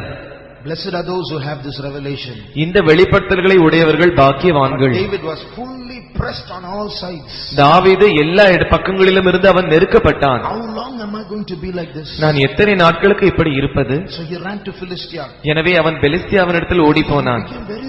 அவன் மிகவும் ஐஸ்வர்யவானாய் மாறிவிட்டான். And this is life. He thought he's enjoying life. இதுதான் வாழ்க்கை என்று அவன் வாழ்க்கையை அனுபவித்துக் கொண்டிருந்தான். So much so that Achish believed in him. ஆகீஸ் அந்த அளவுக்கு அந்த தாவீதை நம்பினான். What happened one day? ஒரு நாள் என்ன நடந்தது? Achish is not going to make war with Israel. இப்பொழுது ஆகீஸ் ஆனவன் இஸ்ரவேல் தேசத்துக்கு விரோதமாக போர் செய்ய போகிறான். And he says, David, you come with me. அவன் தாவீதை பார்த்து நீ என்னோட கூட வா என்று கூப்பிடுகிறான். Because what does he think? ஏனென்றால் அவன் இப்பொழுது என்ன நினைக்கிறான்? David has become the enemy of Israel. He is raiding Israel and he's got a lot of goods. தாவீது இஸ்ரவேலுக்கு சத்துருவாய் மாறிவிட்டான், இஸ்ரவேலை கொள்ளையடித்து அதிகமான சொத்துக்களை சேர்த்து வைத்திருக்கிறான் என்று ஆகீஸ் நினைத்தான். So he took David and the 600 men. எனவே அவன் தாவீதையும் 600 பேரையும் அவனோடு கூட எடுத்துக்கொண்டான். David never hated Saul. தாவீது சவுலை வெறுக்கவில்லை. He never hated Israel. அவன் இஸ்ரவேலை ஒருபோதும் வெறுக்கவில்லை. He never was the enemy of Israel. அவன் இஸ்ரவேலுக்கு ஒருபோதும் சத்துருவாயும் இல்லை. But the trouble was too much in Israel, so he went to Philistia. ஆனால் இஸ்ரவேலில் அவனுக்கு அதிகமான பிரச்சனைகள் இருந்தபடியால் அவன் பெலிஸ்திய தேசத்திற்கு சென்று விட்டான். But now David is asked to go and fight with Israel. ஆனால் இப்பொழுது தாவீதானவன் இஸ்ரவேலுக்கு விரோதமாக போய் யுத்தம் பண்ணும்படியாக கேட்டுக்கொள்ளப்படுகிறான். What to do now? Difficult situation. இப்பொழுது என்ன செய்வது? மிகவும் கடினமான சூழ்நிலை. If he doesn't fight, Achish will start suspecting him. அவன் போர் செய்யாவிட்டால் ஆகீஸ் அவனை சந்தேகப்பட ஆரம்பிப்பான். If he fights, he'll be fighting against his own brothers. அவன் யுத்தம் பண்ணிவிட்டால் அவன் தன்னுடைய சொந்த சகோதரர்களுக்கு விரோதமாகவே யுத்தம் பண்ண வேண்டும். But in that situation also he got a blessing. அந்த சூழ்நிலையிலும் அவனுக்கு ஒரு ஆசீர்வாதம் இருந்தது. What was that? அது என்ன? The princes of Philistia saw him. பெலிஸ்தருடைய பிரபுக்கள் இந்த தாவீதை கண்டார்கள். Who is this man? இந்த மனுஷன் யார்? Is this not David? இவன் தாவீது அல்லவா? Is he not the man who killed Goliath? கோலியாத்தை கொன்ற மனுஷன் இவன் அல்லவா? How come he is joining us and going to battle with Israel? இப்படிப்பட்ட மனுஷன் எப்படி இஸ்ரவேலுக்கு விரோதமாக வந்து யுத்தம் பண்ண நம்மோடு கூட சேருகிறான்? Achish recommended for him and said, no, he is a trustworthy person, he is on my side. ஆகீஸ் அவனுக்காக பரிந்து பேசி, இல்லை இவன் நம்பிக்கையான மனுஷன், இவன் என்னோடு கூட இருக்கட்டும் என்று சொல்லுகிறான். No, don't bring him, the princess said. அப்பொழுது அந்த பெலிஸ்தீனுடைய பிரபுக்கள் இல்லை அவனை கூட்டிக் கொண்டு போக வேண்டாம் என்று சொல்லிவிட்டார்கள். He should not come to battle with us. அவன் நம்மோடு கூட யுத்தத்திற்கு வரக்கூடாது. So Achish said, எனவே ஆகி சொல்லுகிறான், my army people, we have to be one. என்னுடைய ராணுவக்காரர் நாங்கள் ஒன்றாய் இருக்க வேண்டும். They are not agreeing. அவர்கள் ஒத்துக்கொள்கிறதில்லை. So please, you and your 600 people go back to Ziklag. எனவே தயவு செய்து நீயும் உன்னோடு கூட இருக்கிற அந்த 600 பேரும் சிக்லாகுக்கு திரும்பி போய்விடுங்கள். So David and his men went to Ziklag. எனவே தாவீதும் அவனுடைய மனுஷரும் சிக்லாகுக்கு திரும்பி போனார்கள். He didn't have to fight against Israel. அவன் இஸ்ரவேலுக்கு விரோதமாக யுத்தம் பண்ண வேண்டிய அவசியமில்லை. But now he is in a difficult situation. ஆனால் இப்பொழுது அவனுக்கு ஒரு கடினமான சூழ்நிலை. Now you see the state of Israel today. இன்று இஸ்ரவேலருடைய நிலைமையை பாருங்கள். It is a state, it is a time when Saul went to seek a witch. சவுலானவன் ஒரு மந்திரவாதியின் இடத்தில் உதவி கேட்கும்படியாய் போகிறதானா அந்த நிலைமையில் இருந்தது இஸ்ரவேல் தேசம். It was the time when Samuel had died. அந்த நேரத்தில் சாமுவேலும் மரித்து போய்விட்டார். It was a time now when even David had lost God and was gone to Philistia for help. அந்த நேரத்தில் தான் தாவீதும் கூட தேவனை விட்டுவிட்டு உதவிக்காக பெலிஸ்தர் இடத்தில் போய்விட்டான். 3 people who were supposed to be leaders and protectors of Israel are now gone. 3 ஜனங்கள் தலைவர்களாக இருந்து இஸ்ரவேலை பாதுகாக்க வேண்டியவர்கள் 3 பேரும் போய்விட்டார்கள். Samuel is dead. சாமுவேல் மரித்து விட்டார். Saul is seeking after a witch. Saul ஒரு சூனியம் பார்க்கிறவரிடத்தில் போகிறார். You see that in the 1 Samuel 28. அதை நீங்கள் 1 சாமுவேல் 28 அதிகாரத்தில் பார்க்கிறீர்கள். And David is backslidden and gone away. தாவீது பின்மாற்றம் அடைந்து திரும்பி போய்விட்டான். This happens to our lives also sometimes. சில வேளைகளில் இது நம்முடைய வாழ்க்கையிலும் நடக்கிறது. Backslidings take place sometimes. சில வேளைகளில் பின்மாற்றங்கள் வருகிறது. Israel is in a pathetic condition sometimes. சில வேளைகளில் இஸ்ரவேலானது பரிதாபமான சூழ்நிலையில் இருக்கிறது. Now in particular, David was prospering till now. இதுவரைக்கும் குறிப்பாக தாவீதானவன் செழித்துக் கொண்டு வந்திருந்தான். Even going to Philistia seemed like a blessing for him. பெலிஸ்தியாவிடத்தில் போன பிறகும் கூட அவன் ஆசீர்வதிக்கப்பட்டதை போல அவனுக்கு தோன்றிற்று. But now trouble started. ஆனால் இப்பொழுதுதான் பிரச்சனை ஆரம்பித்தது. How? எப்படி? He was rejected by Israel, he had to run away. அவன் இஸ்ரவேலினால் புறக்கணிக்கப்பட்டதினால் அவன் ஓடி போக வேண்டியதாய் இருந்தது. No home in his own home country. அவனுடைய சொந்த ஊரிலேயே அவனுக்கு ஒரு வீடு இல்லை. Now when he thought he will find a home in Philistia, all the princes rejected him and said, don't want this man. பெலிஸ்தியாவினிடத்திலாவது நமக்கு ஒரு வீடு கிடைக்குமா என்று அவன் யோசித்து பார்த்தான். ஆனால் அந்த பிரபுக்களும் அவனை தள்ளிவிட்டார்கள். 2 nations have set him aside. 2 தேசங்களும் அவனை அப்புறப்படுத்தி விட்டது. What to do? Now he is going back to Ziklag. இப்பொழுது என்ன செய்வது? எனவே மறுபடியும் சிக்லாகுக்கு அவன் போய்விட்டான். When he went to Ziklag, அவன் சிக்லாகுக்கு போன பிற்பாடு all the houses are burnt with fire. அந்த ஊரில் இருந்த எல்லா வீடுகளும் தீக்கொளுத்தப்பட்டிருந்தது. His wife, there all the 600 people's wives are missing, children are missing. தாவீதுடைய மனைவிகளும் அந்த 600 பேருடைய மனைவிகளும் எல்லாரும் அவர்கள் காணாமல் போயிருந்தார்கள். No people there. அங்கே ஜனங்கள் இல்லை. Animals missing. அங்கே மிருகங்கள் இல்லை. Many of the stuff that he got is missing. அதுவரைக்கும் அவன் சம்பாதித்தான் அந்த சொத்துக்கள் அங்கே இல்லை. David and the 600 men, the Bible says, they saw the burnt city of Ziklag. They saw it and wept and wept and wept till they had no more strength to weep. தாவீதும் அவருடைய 600 மனுஷரும் அந்த நெருப்பில் கொளுத்தப்பட்டதான் அந்த பட்டணத்தை பார்த்தபோது அவர்கள் தங்களுக்கு பலன் இல்லாமல் போக மட்டும் அழுது கொண்டே இருந்தார்கள் என்று வேதம் சொல்கிறது. 1 Samuel chapter 30 verse 4. 1 சாமுவேல் 30 அதிகாரம் 4 வசனம். அப்பொழுது தாவீதும் அவனோடு இருந்த ஜனங்களும் அழுகிறதற்கு தங்களில் பலன் இல்லாமல் போக மட்டும் சத்தமிட்டு அழுதார்கள். Just think of that situation.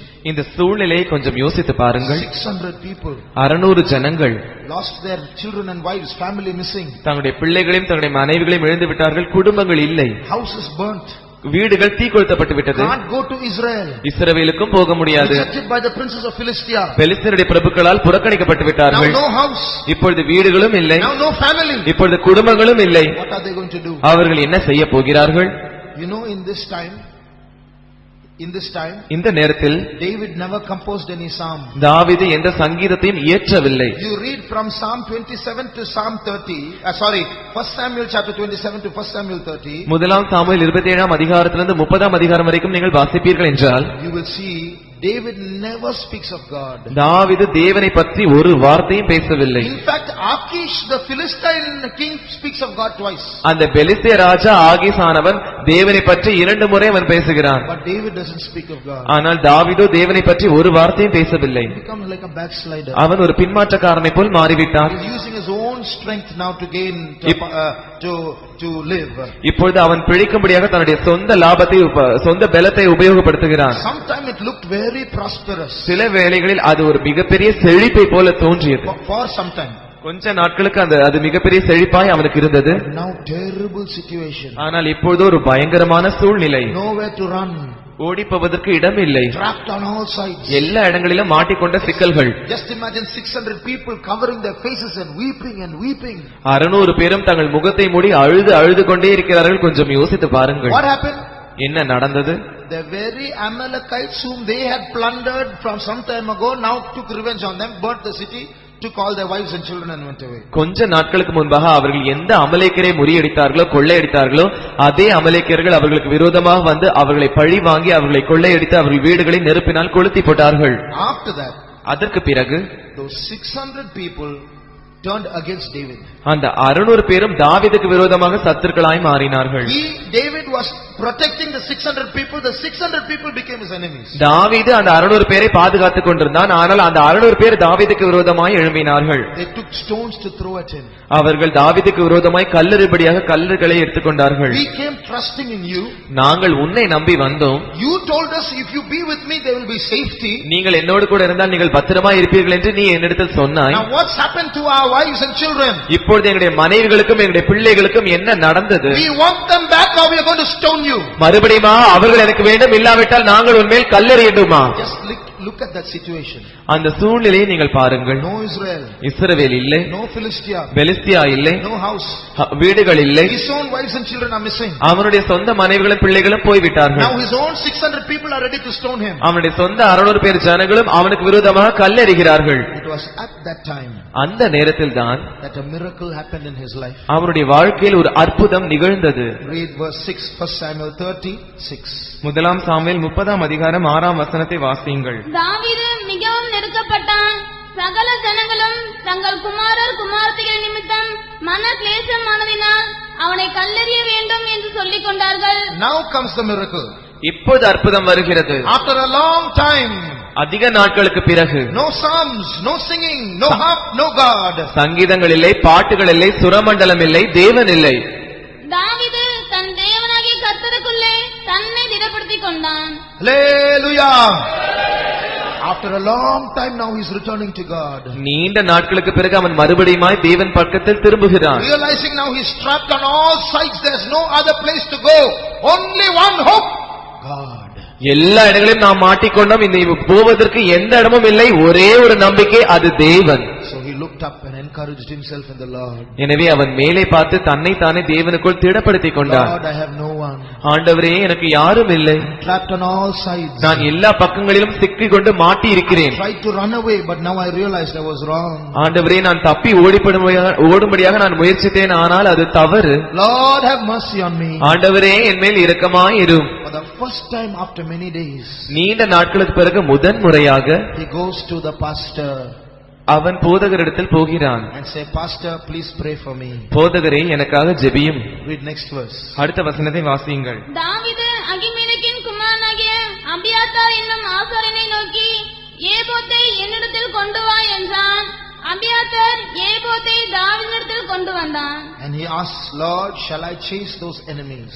தாவீது கர்த்தரை நோக்கி, நான் அந்த தண்டை பின்தொடர வேண்டுமா என்று அவன் கேட்கிறான். Dear brother, dear sister, அருமையான சகோதரனே, அருமையான சகோதரியே, David was the same old David. அதே தாவீது பழைய தாவீதா இருந்து மாறி இருப்பான் என்றால், The spirit of revenge, பழி வாங்குற ஆவியோடு he would have gone and raided the Amalekites once again. அவன் மறுபடியுமாக போய் அந்த அமலேக்கியரிடத்தில் போய் கொள்ளையடித்திருப்பான். But he was broken now.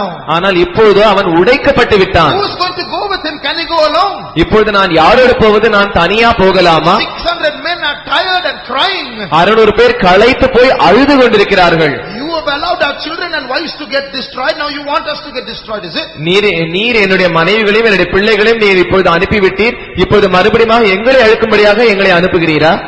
No cooperation on any side. எந்த பக்கத்திலும் ஒத்துழைப்பு இல்லை. Only one hope. ஒரே ஒரு நம்பிக்கை, Oh God. ஆண்டவரே. And he called out to the Lord. அவன் ஆண்டவரை பார்த்து கூப்பிடுகிறான். Shall I go, Lord? ஆண்டவரே, நான் போகலாமா? What about the people? They're not going to listen to me. அந்த ஜனங்களை பற்றி என்ன? அவர்கள் எனக்கு செவி கொடுக்கிறதில்லை. Please answer me, Lord. ஆண்டவரே, தயவு செய்து எனக்கு பதில் சொல்லும். The Lord said, Go. அப்பொழுது கர்த்தர் அவனை பார்த்து, நீ போ என்று I will சொல்கிறார். give the enemy into your hand. நான் சத்துருக்களை உன்னுடைய கையில் ஒப்பு கொடுப்பேன். And he called those 600 men. அப்பொழுது அவன் அந்த 600 பேரை அழைக்கிறான். Will you come? நீங்கள் என்னோடு கூட வருவீர்களா? Strictly speaking, they should say, get lost, don't come near us, don't talk to us again. நியாயப்படி அவர்கள் பேசியிருப்பார்கள் என்றால் நீ என்னை விட்டு போய்விடு, இதற்கு பிறகு என்னோடு பேசாதே என்று சொல்லியிருக்க வேண்டும். But miraculously they said, we'll come. ஆனால் அற்புதமான விதமாக நாங்கள் வருகிறோம் என்று அந்த 600 பேரும் சொன்னார்கள். 200 people remained in that burnt city to protect what was left. அந்த 200 பேர் அந்த தீக்குளித்திருந்தான அந்த பட்டணத்தில் என்ன மீதியா இருக்கிறதோ அதை பாதுகாக்கும்படியாக அவர்கள் அங்கே இருந்து விட்டார்கள். Remaining 400 went with David. மீதியான 400 பேர் தாவீதோடு கூட சென்றார்கள். When they went, they don't know whether their wives and children are alive. அவர்கள் சென்றபோது அவர்களுடைய மனைவிகளும் பிள்ளைகளும் உயிரோடு இருக்கிறார்களா என்று அவர்கள் அறியவில்லை. But because the hand of God was there on that backslider, the children and wives were still alive. ஆனால் தேவனுடைய கரமானது அந்த பின்மாற்றம் அடைந்ததான அந்த மனைவிகளோடும் பிள்ளைகளோடும் இருந்தபடியினால் அவர்கள் இன்னும் உயிரோடு காணப்பட்டார்கள். David had forgotten God, but God did not forget David. தாவீது தேவனை மறந்துவிட்டான், ஆனால் தேவனோ தாவீதை மறக்கவே இல்லை. He took back all his lost possessions. அவன் தான் இழந்து போன எல்லா பொருட்களையும் மீண்டுமாக பெற்றுக்கொண்டான். Got back all his wives and children and the wives and children of the 600 men. தன்னுடைய எல்லா மனைவிகளையும் பிள்ளைகளையும் அந்த 600 பேருடைய மனைவிகளையும் பிள்ளைகளையும் மறுபடியும் உயிரோடு பெற்றுக்கொண்டான். Came back to Ziklag. மறுபடியும் சிக்லாகுக்கு திரும்பி வந்தார்கள். This man who became very selfish, earning, heaping. சுயநலமாய் இருந்து கொண்டு தனக்காகவே பொருட்களை குவித்து வைத்துக் கொண்டிருந்ததான இந்த மனுஷன் suddenly started giving. திடீரென்று கொடுக்க ஆரம்பிக்கிறான். Read verse 26. 26ஆம் வசனத்தை வாசியுங்கள். தாவீது சிக்லாகுக்கு வந்தபோது அவன் கொள்ளையாடினவைகளிலே தன் சிநேகிதனாகிய யூதாவின் மூப்பருக்கு சிலவற்றை அனுப்பி, இதோ கர்த்தருடைய சத்துருக்களின் கொள்ளையில் உங்களுக்கு உண்டாயிருக்கும் ஆசீர்வாத பாகம் என்று சொல்லச் சொன்னான். And you read a list of people there to whom he gave all his spoil. Take it, I don't want it anymore. அதற்கடுத்த வசனங்களை நீங்கள் வாசிப்பீர்கள் என்றால் அவன் பங்கு கொடுத்ததான அந்த மனுஷர்களை பற்றி நீங்கள் வாசிக்கிறீர்கள். எடுத்துக்கொள்ளுங்கள், எனக்கு வேண்டாம் என்று அவன் வழங்குகிறான். So he started giving away all his spoil. எனவே அவன் தன்னுடைய எல்லா கொள்ளை பொருட்களையும் அவன் பகிர்ந்து கொடுக்கிறான். In that failure, his selfish heart became a large giving heart. அந்த தோல்வியில் தான் அவனுடைய சுயநலமான இருதயம் விசாலமான கொடுக்கிற இருதயமாய் மாறியது. At that time, அந்த நேரத்தில் Achish and the Philistines were fighting with Israel. ஆகீசும் பெலிஸ்தரும் இஸ்ரவேலுக்கு விரோதமாக யுத்தம் பண்ணிக் கொண்டிருக்கிறார்கள். And at that time, அந்த நேரத்தில் David was seeking the Lord. தாவீது தேவனை தேடிக் கொண்டிருக்கிறார். At that time, அந்த நேரத்தில் God was forming David's heart. தேவன் தாவீதுடைய இருதயத்தை உருவாக்கி கொண்டிருக்கிறார். At that time, in that battle, Saul died. அந்த நேரத்தில் அந்த யுத்தத்தில் சவுல் யுத்தத்தில் மரித்து போனான். In the right time for David to come out of all his captivity to go and become the king of Israel. தன்னுடைய எல்லா சிறையிருப்பிலிருந்து வெளியே வந்து இஸ்ரவேலுக்கு போய் ராஜாவாய் மாறுவதற்கு சரியான நேரம் வந்துவிட்டது. No more rejection. புறக்கணிப்புகள் இல்லை. All of Israel called him. இஸ்ரவேலர் யாவரும் அவனை அழைத்தார்கள். He got the throne. அவனுக்கு சிங்காசனம் கிடைத்தது. Look at the heart of God in this. இந்த இடத்தில் தேவனுடைய இருதயத்தை பாருங்கள். How loving God is.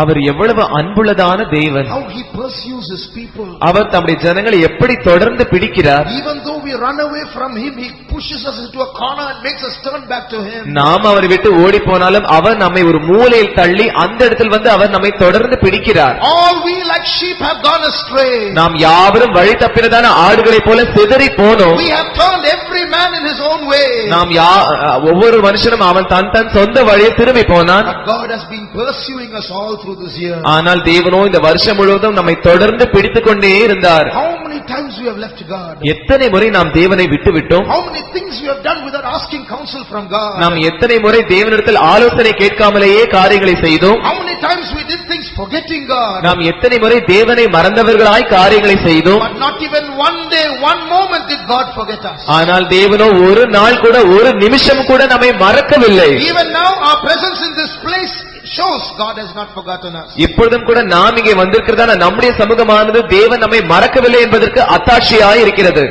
How large is God's heart? தேவனுடைய இருதயம் எவ்வளவு விசாலமாய் இருக்கிறது. David committed adultery. தாவீது விபச்சாரம் செய்தான். He committed murder. அவன் கொலை செய்தான். He told so many lies. அவன் அதிகமாக பொய்களை சொன்னான். He acted before the king of Philistia as though he was mad. அவன் பெலிஸ்திய ராஜாவுக்கு முன்பாக ஒரு பைத்தியக்காரனை போல நடித்தான். To escape from his enemy, he put a doll in his room as though a doll was sleeping and jumped out of the window and ran away. தன்னுடைய சத்துருக்களுக்கு முன்பாக அவன் ஓடி போகும்படியாக ஒரு சுரூபத்தை எடுத்து அதை கட்டிலின் மேல் வைத்து அதை வைத்து அவர்களை ஏமாற்றிவிட்டு ஜன்னல் வழியாய் ஓடி போய்விட்டான். There was a season when he hung his harp and stopped singing.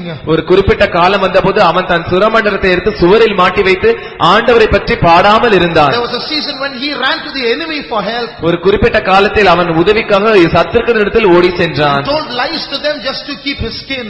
தன்னுடைய சொந்தக்காரர்களை பாதுகாக்கும்படியாக அவன் அவனுடைய தோலை பாதுகாக்கும்படியாக அவன் அந்த ராஜாவிடத்தில் போய் சொன்னான். But God did not leave him. ஆனால் தேவனோ அவனை விடவில்லை. Dear child of God, அருமையான தேவனுடைய பிள்ளையே, just think of our lives. நம்முடைய வாழ்க்கை நினைத்து பாருங்கள். Are we any better than David? தாவீதை பார்க்கிலும் நாம் ஏதிலாவது சிறந்தவர்களாய் இருக்கிறோமா? How many lies have we spoken this year? இந்த வருஷத்தில் நாம் எத்தனை பொய்களை சொல்லி இருக்கிறோம்? How many times we have been hypocrites this year? எத்தனை முறை நாம் மாய்மாலக்காரர்களாய் இருந்திருக்கிறோம்? We act spiritual, we act holy when we are not holy. நாம் பரிசுத்தம் இல்லாதவர்களாய் இருக்கும்போது பரிசுத்தத்தை போல நடிக்கிறோம், நாம் ஆவிக்குரியவர்களைப் போல நடிக்கிறோம். We come to the meetings and we clap our hands, but nobody knows our secret life. நாம் கூட்டங்களுக்கு வந்து நம்முடைய கைகளை தட்டி பாடுகிறோம், ஆனால் நம்முடைய ஜீவியத்தில் மறைவாய் இருக்கிறதான பாவங்களை ஒருவரும் அறிகிறதில்லை. But the beauty of it all is still God loves us. ஆனால் இவைகளெல்லாம் இருக்கிறதான அழகு என்னவென்றால் இன்னும் தேவன் நம்மை நேசிக்கிறார். Still God loved David. இன்னும் தேவன் தாவீதை நேசித்தார். Why?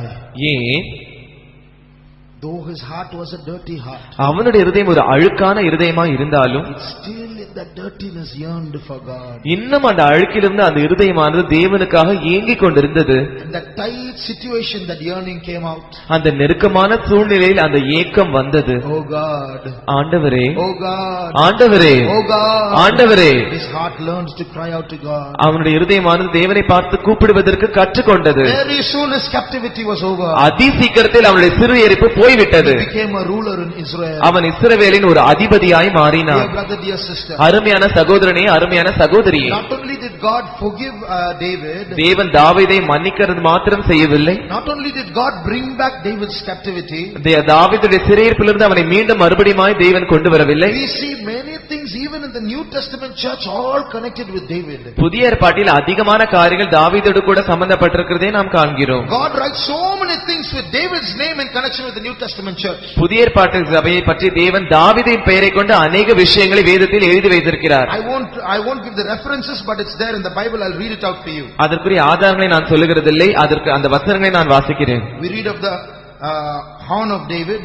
தாவீதுடைய கொம்பை பற்றி நாம் We படிக்கிறோம். read of the tower of David. தாவீதுடைய கோபுரத்தை பற்றி நாம் படிக்கிறோம். Of the throne of David. தாவீதுடைய சிங்காசனத்தை பற்றி படிக்கிறோம். Of the tabernacle of David. தாவீதுடைய ஆசரிப்பு கூடாரத்தை பற்றி நாம் படிக்கிறோம். Of the musical instruments of David. தாவீதுடைய இசை கருவிகளை பற்றி நாம் படிக்கிறோம். Of the sepulchres of David. தாவீதுடைய கல்லறைகளை பற்றி நாம் படிக்கிறோம். Of the prayers of David. தாவீதுடைய ஜெபங்களை பற்றி நாம் படிக்கிறோம். And we read of the sure mercies of David. தாவீதுக்கு அருளின நிச்சயமான கிருபைகளை பற்றி நாம் படித்தோம். We read of the seed of David. தாவீதுடைய சந்ததியை பற்றி நாம் We படித்தோம். read of the son of David. தாவீதுடைய குமாரனை பற்றி நாம் We read படித்தோம். of the kingdom of David. தாவீதுடைய ராஜ்யத்தை பற்றி நாம் We படித்தோம். read of the root of David. தாவீதுடைய வேரை பற்றி நாம் We படித்தோம். read of the key of David. தாவீதுடைய திறவுகோலை பற்றி நாம் படிக்கிறோம். The first book of the New Testament, Matthew 1:1, opens with David.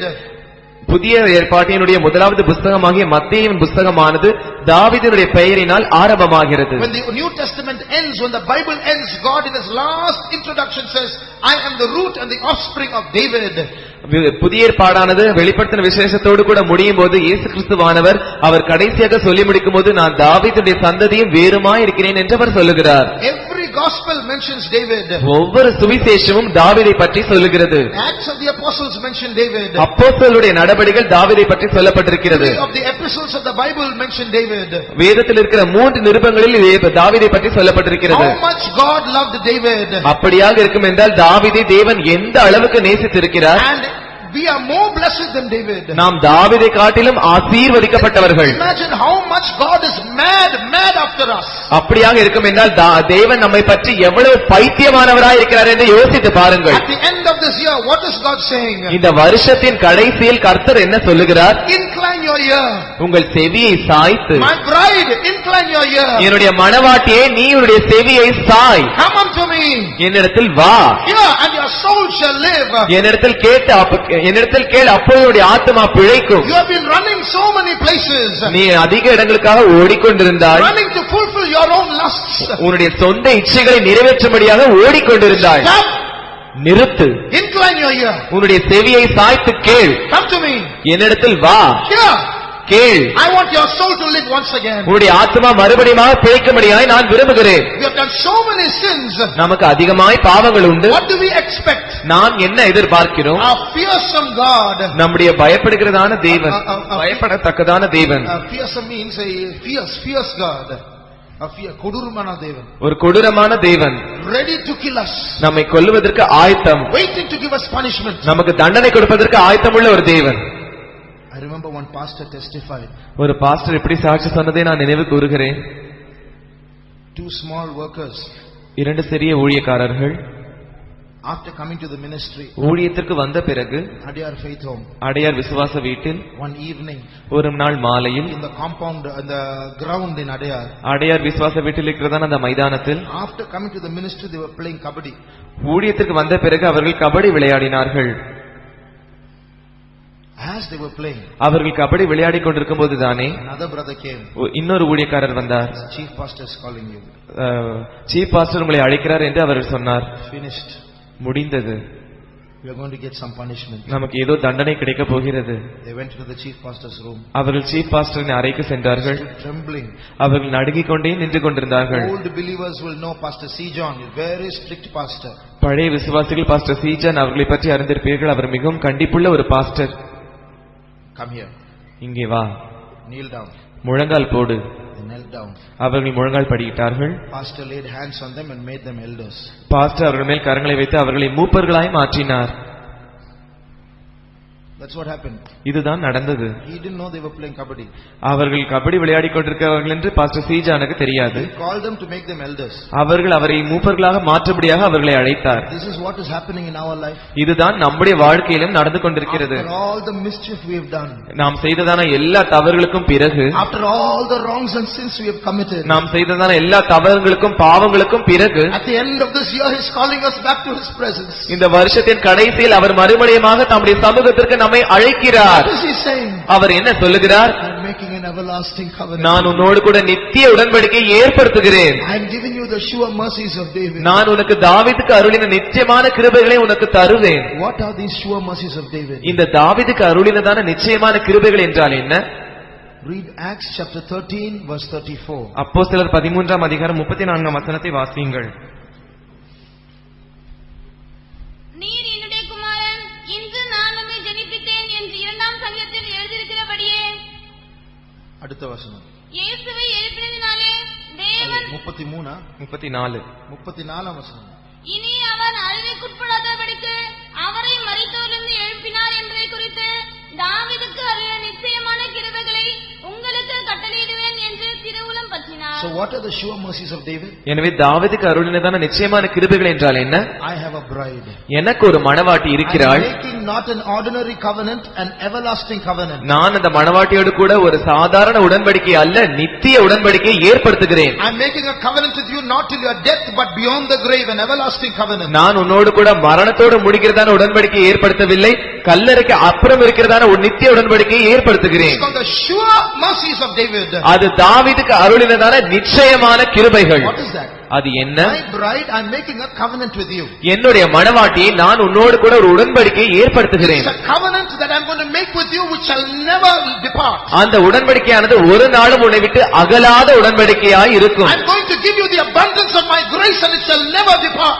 நான் உனக்கு என்னுடைய கிருபையின் பரிபூரணத்தை தரப்போகிறேன், அது ஒரு நாளும் உன்னை விட்டு போகாது. And I am going to prove that I am going to have everlasting mercy on you. நான் உன்னோடு கூட நித்திய கிருபையினோடு இறங்குவேன் என்பதை நான் உனக்கு நிரூபிக்க போகிறேன். How?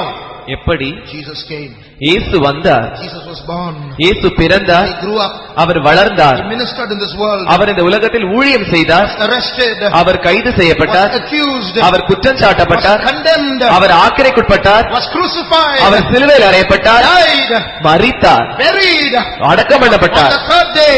மூன்றாவது நாளில் Burst open and came out alive. அந்த கல்லறையானது வெடித்து சிதறியது. அவர் உயிரோடு எழும்பி வந்தார். My bride. என்னுடைய மணவாட்டியே, These are the sure mercies of David. இதுதான் தாவீதுக்கு அருளினதான நிச்சயமான கிருபைகள். Just like Jesus is surely alive today. இயேசு எப்படி நிச்சயமாய் உயிரோடு இருக்கிறாரோ, My everlasting covenant shall be alive before you today. என்னுடைய நித்தியமான உடன்படிக்கையும் உனக்கு முன்பாக இன்று உயிரோடு காணப்படுகிறது. And I am going to give you the keys of David. நான் தாவீதினுடைய திறவுகோல்களை உனக்கு தரப்போகிறேன்.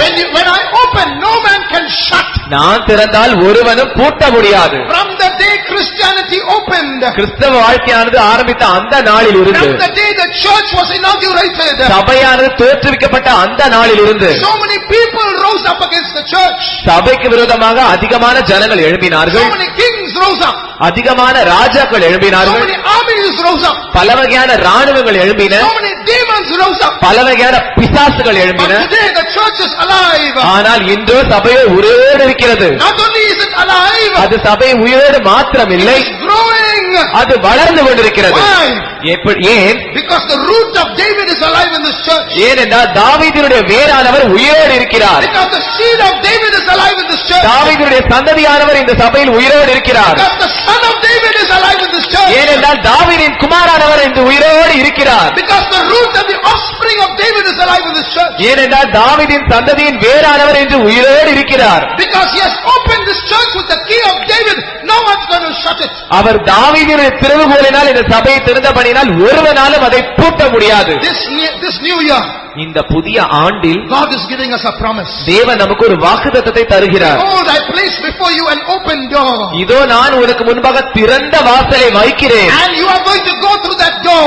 நீ அந்த திறந்த வாசலின் வழியாக பிரவேசிக்க போகிறாய். The door shall be always open before you. அந்த வாசலின் கதவுகளானது எப்பொழுதும் உனக்கு முன்பாக திறந்திருக்கும். And because I have opened it, நான் அதை திறந்தபடியினால் no man can shut it.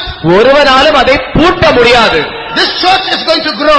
இந்த சபையானது வளரப் போகிறது. You are going to grow. நீங்களும் வளரப் போகிறீர்கள். I am going to grow. நானும் வளரப் போகிறேன். Many new souls are going to come into this church. பல வகையான புதிய ஆத்துமாக்கள் சபைக்கு வரப்போகிறார்கள். They are going to be more sanctified than before. இதுவரைக்கும் இல்லாத ஒரு மிகப்பெரிய சுத்திகரிப்புடையவர்களாய் நாம் மாறப்போகிறோம். Because of the sure mercies of David. ஏனென்றால் தாவீதுக்கு அருளினதான நிச்சயமான They கிருபைகள் are going to be more holy than before. இதுவரைக்கும் இல்லாத மிகப்பெரிய பரிசுத்தமாய் நாம் They are மாறப்போகிறோம். going to be more powerful than before. இதுவரைக்கும் இல்லாத வல்லமையுடையவர்களாய் நாம் They are மாறப்போகிறோம். going to be more delivered than before. இதுவரைக்கும் நாம் விடுதலையாக்கப்படாத விதத்தில் நாம் இன்னும் முற்றிலுமாய் விடுதலையாக்கப்பட போகிறோம். Shall we close our eyes? நாம் நம்முடைய கண்களை மூடுவோம். Oh, the God of David. ஓ தாவீதின் தேவன் இங்கே இருக்கிறார். He is in our midst. அவர் நம்முடைய மத்தியில் இருக்கிறார். The God who forgave David. தேவனை தாவீதை மன்னித்ததான அந்த தேவன், The God who dealt with David. தாவீதோடு கூட இடைப்பட்டதான அந்த The தேவன், God who loved David. தாவீதை நேசித்ததான அந்த Oh, தேவன், he loves us.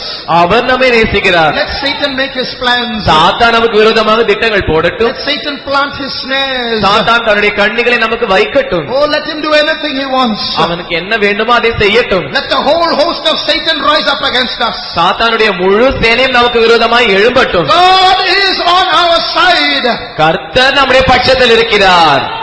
He has delivered us from the snare of the fowler. அவர் நம்மை அந்த வேடனுடைய கண்ணிக்கு நம்மை தப்புவிப்பார். No snare is going to trap us. எந்த கண்ணையும் நம்மை பிடிக்க முடியாது. He looked after us all of this year. அவர் நம்மை இந்த வருஷம் முழுவதும் கண்மணி போல He பாதுகாத்தார். looked after us all of last year. கடந்த வருஷம் முழுவதும் நம்மை பாதுகாத்தார். He looked after us all of year before last. இதுவரைக்கும் அந்த வருஷங்கள் முழுவதும் நம்மை அவர் பத்திரமாய் பாதுகாத்தார். And he will look after us next year. அடுத்த வருஷமும் அவர் நம்மை பாதுகாப்பார். If Jesus comes, இயேசு வருவார் என்றால் how many are sure you will go? நீங்கள் எத்தனை பேர் போவீர்கள் என்று நீங்கள் நம்புகிறீர்கள்? Are you sure you will go when Jesus comes? இயேசு வரும்போது நீங்கள் போவீர்கள் என்கிற நிச்சயம் உங்களுக்கு உண்டா? You can go, நீங்கள் போகலாம். but one condition. ஆனால் ஒரு நிபந்தனை, Take hold of the promise of God. தேவனுடைய வாக்குத்தத்தங்களை நீங்கள் பிடித்துக் கொள்ளுங்கள். I am making an everlasting covenant with you. நான் உன்னோடு கூட நித்திய உடன்படிக்கையை ஏற்படுத்துகிறேன். Like Joab held the horns of the altar. யோவாப் எப்படி அந்த பலிபீடத்தின் கொம்புகளை பிடித்தானோ, Hold on to this promise. இந்த வாக்குத்தத்தங்களை நீங்கள் பற்றி பிடித்துக் கொள்ளுங்கள். Isaiah 55:3. ஏசாயா 55ஆம் அதிகாரம் 3ஆம் வசனம். He is not making any conditions before us. அவர் நமக்கு முன்பாக எந்த நிபந்தனைகளையும் வைக்கிறதில்லை. He says, I am making a covenant with you. அவர் சொல்லுகிறார், நான் உன்னோடு கூட உடன்படிக்கை ஏற்படுத்துகிறேன். Just as I had mercy on David, I will have mercy on you. நான் எப்படி தாவீதின் மேல் இரக்கமாய் இருந்தேனோ அப்படியே நான் உன்மேலும் இரக்கமாய் இருப்பேன். Just hold that promise. அந்த வாக்குத்தத்தத்தை நீங்கள் பற்றி பிடித்துக் கொள்ளுங்கள். Hold that promise. அந்த வாக்குத்தத்தத்தை நீங்கள் பிடித்துக் கொள்ளுங்கள். Hold that promise. அந்த வாக்குத்தத்தத்தை பிடித்துக் கொள்ளுங்கள். Now how will you be left behind?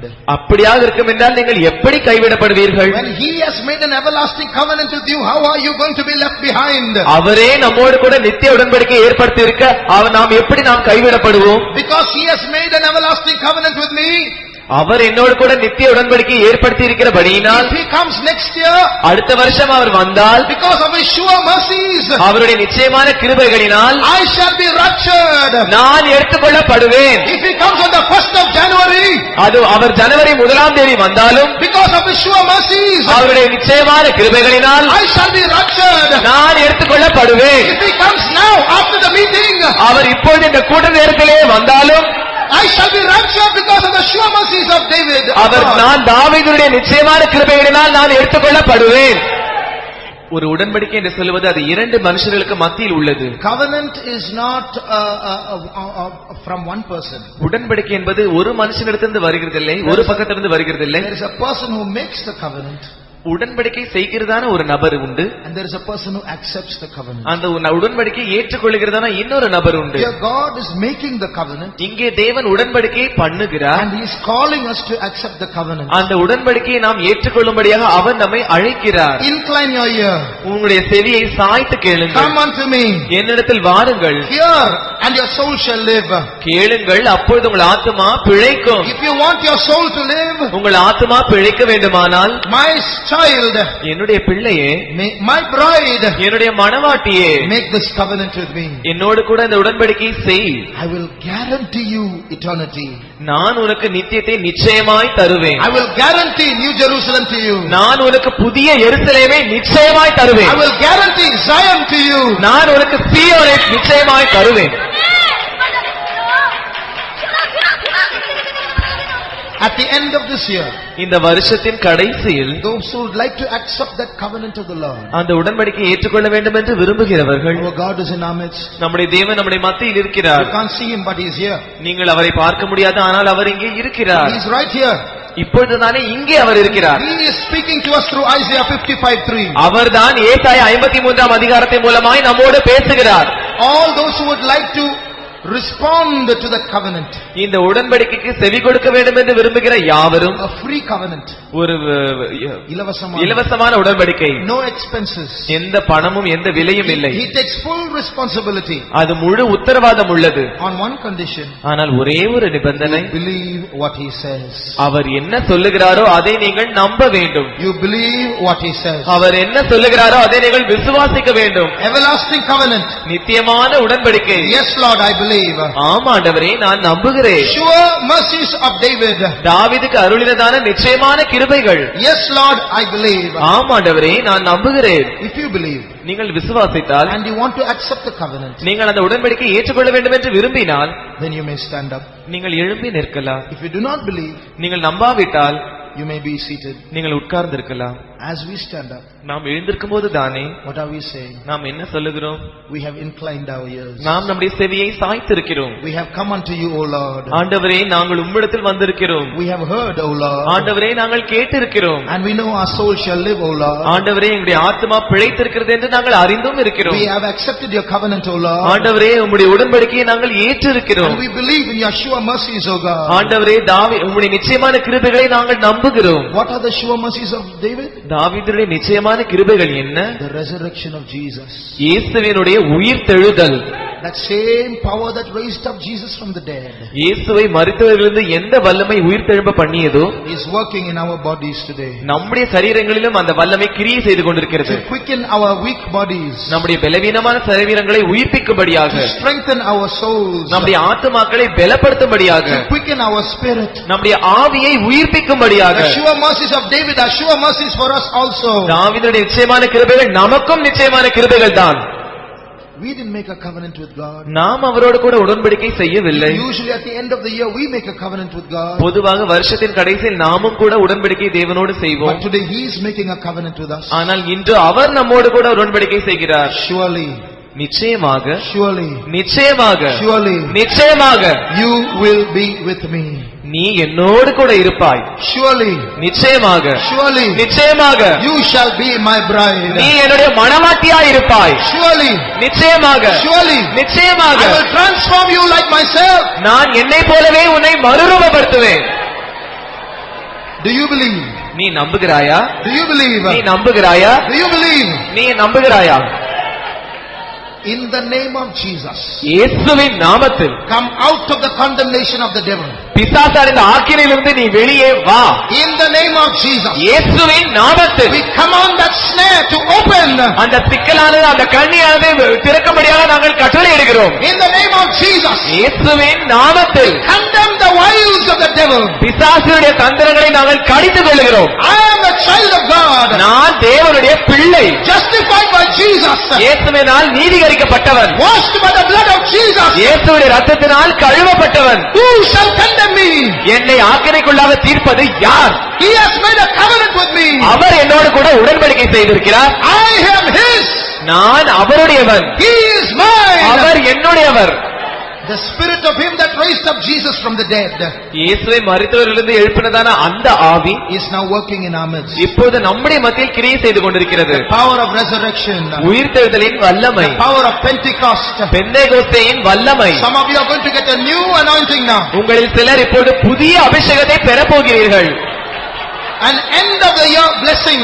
வருஷத்தின் கடைசியில் இருக்கிறதான ஆசீர்வாதம். நிறைந்திடுதே நான் இதற்கென்பது செய்குவேன், நன்றியாளன் உள்ளம் நிறைந்திடுதே நான் இதற்கென்பது செய்குவேன், இம்மதானகமத்துமாய் நிறைவேறிட என்னை தந்து நடத்திடுவேன், இம்மதானகமத்துமாய் நிறைவேறிட என்னை தந்து நடத்திடுவேன்.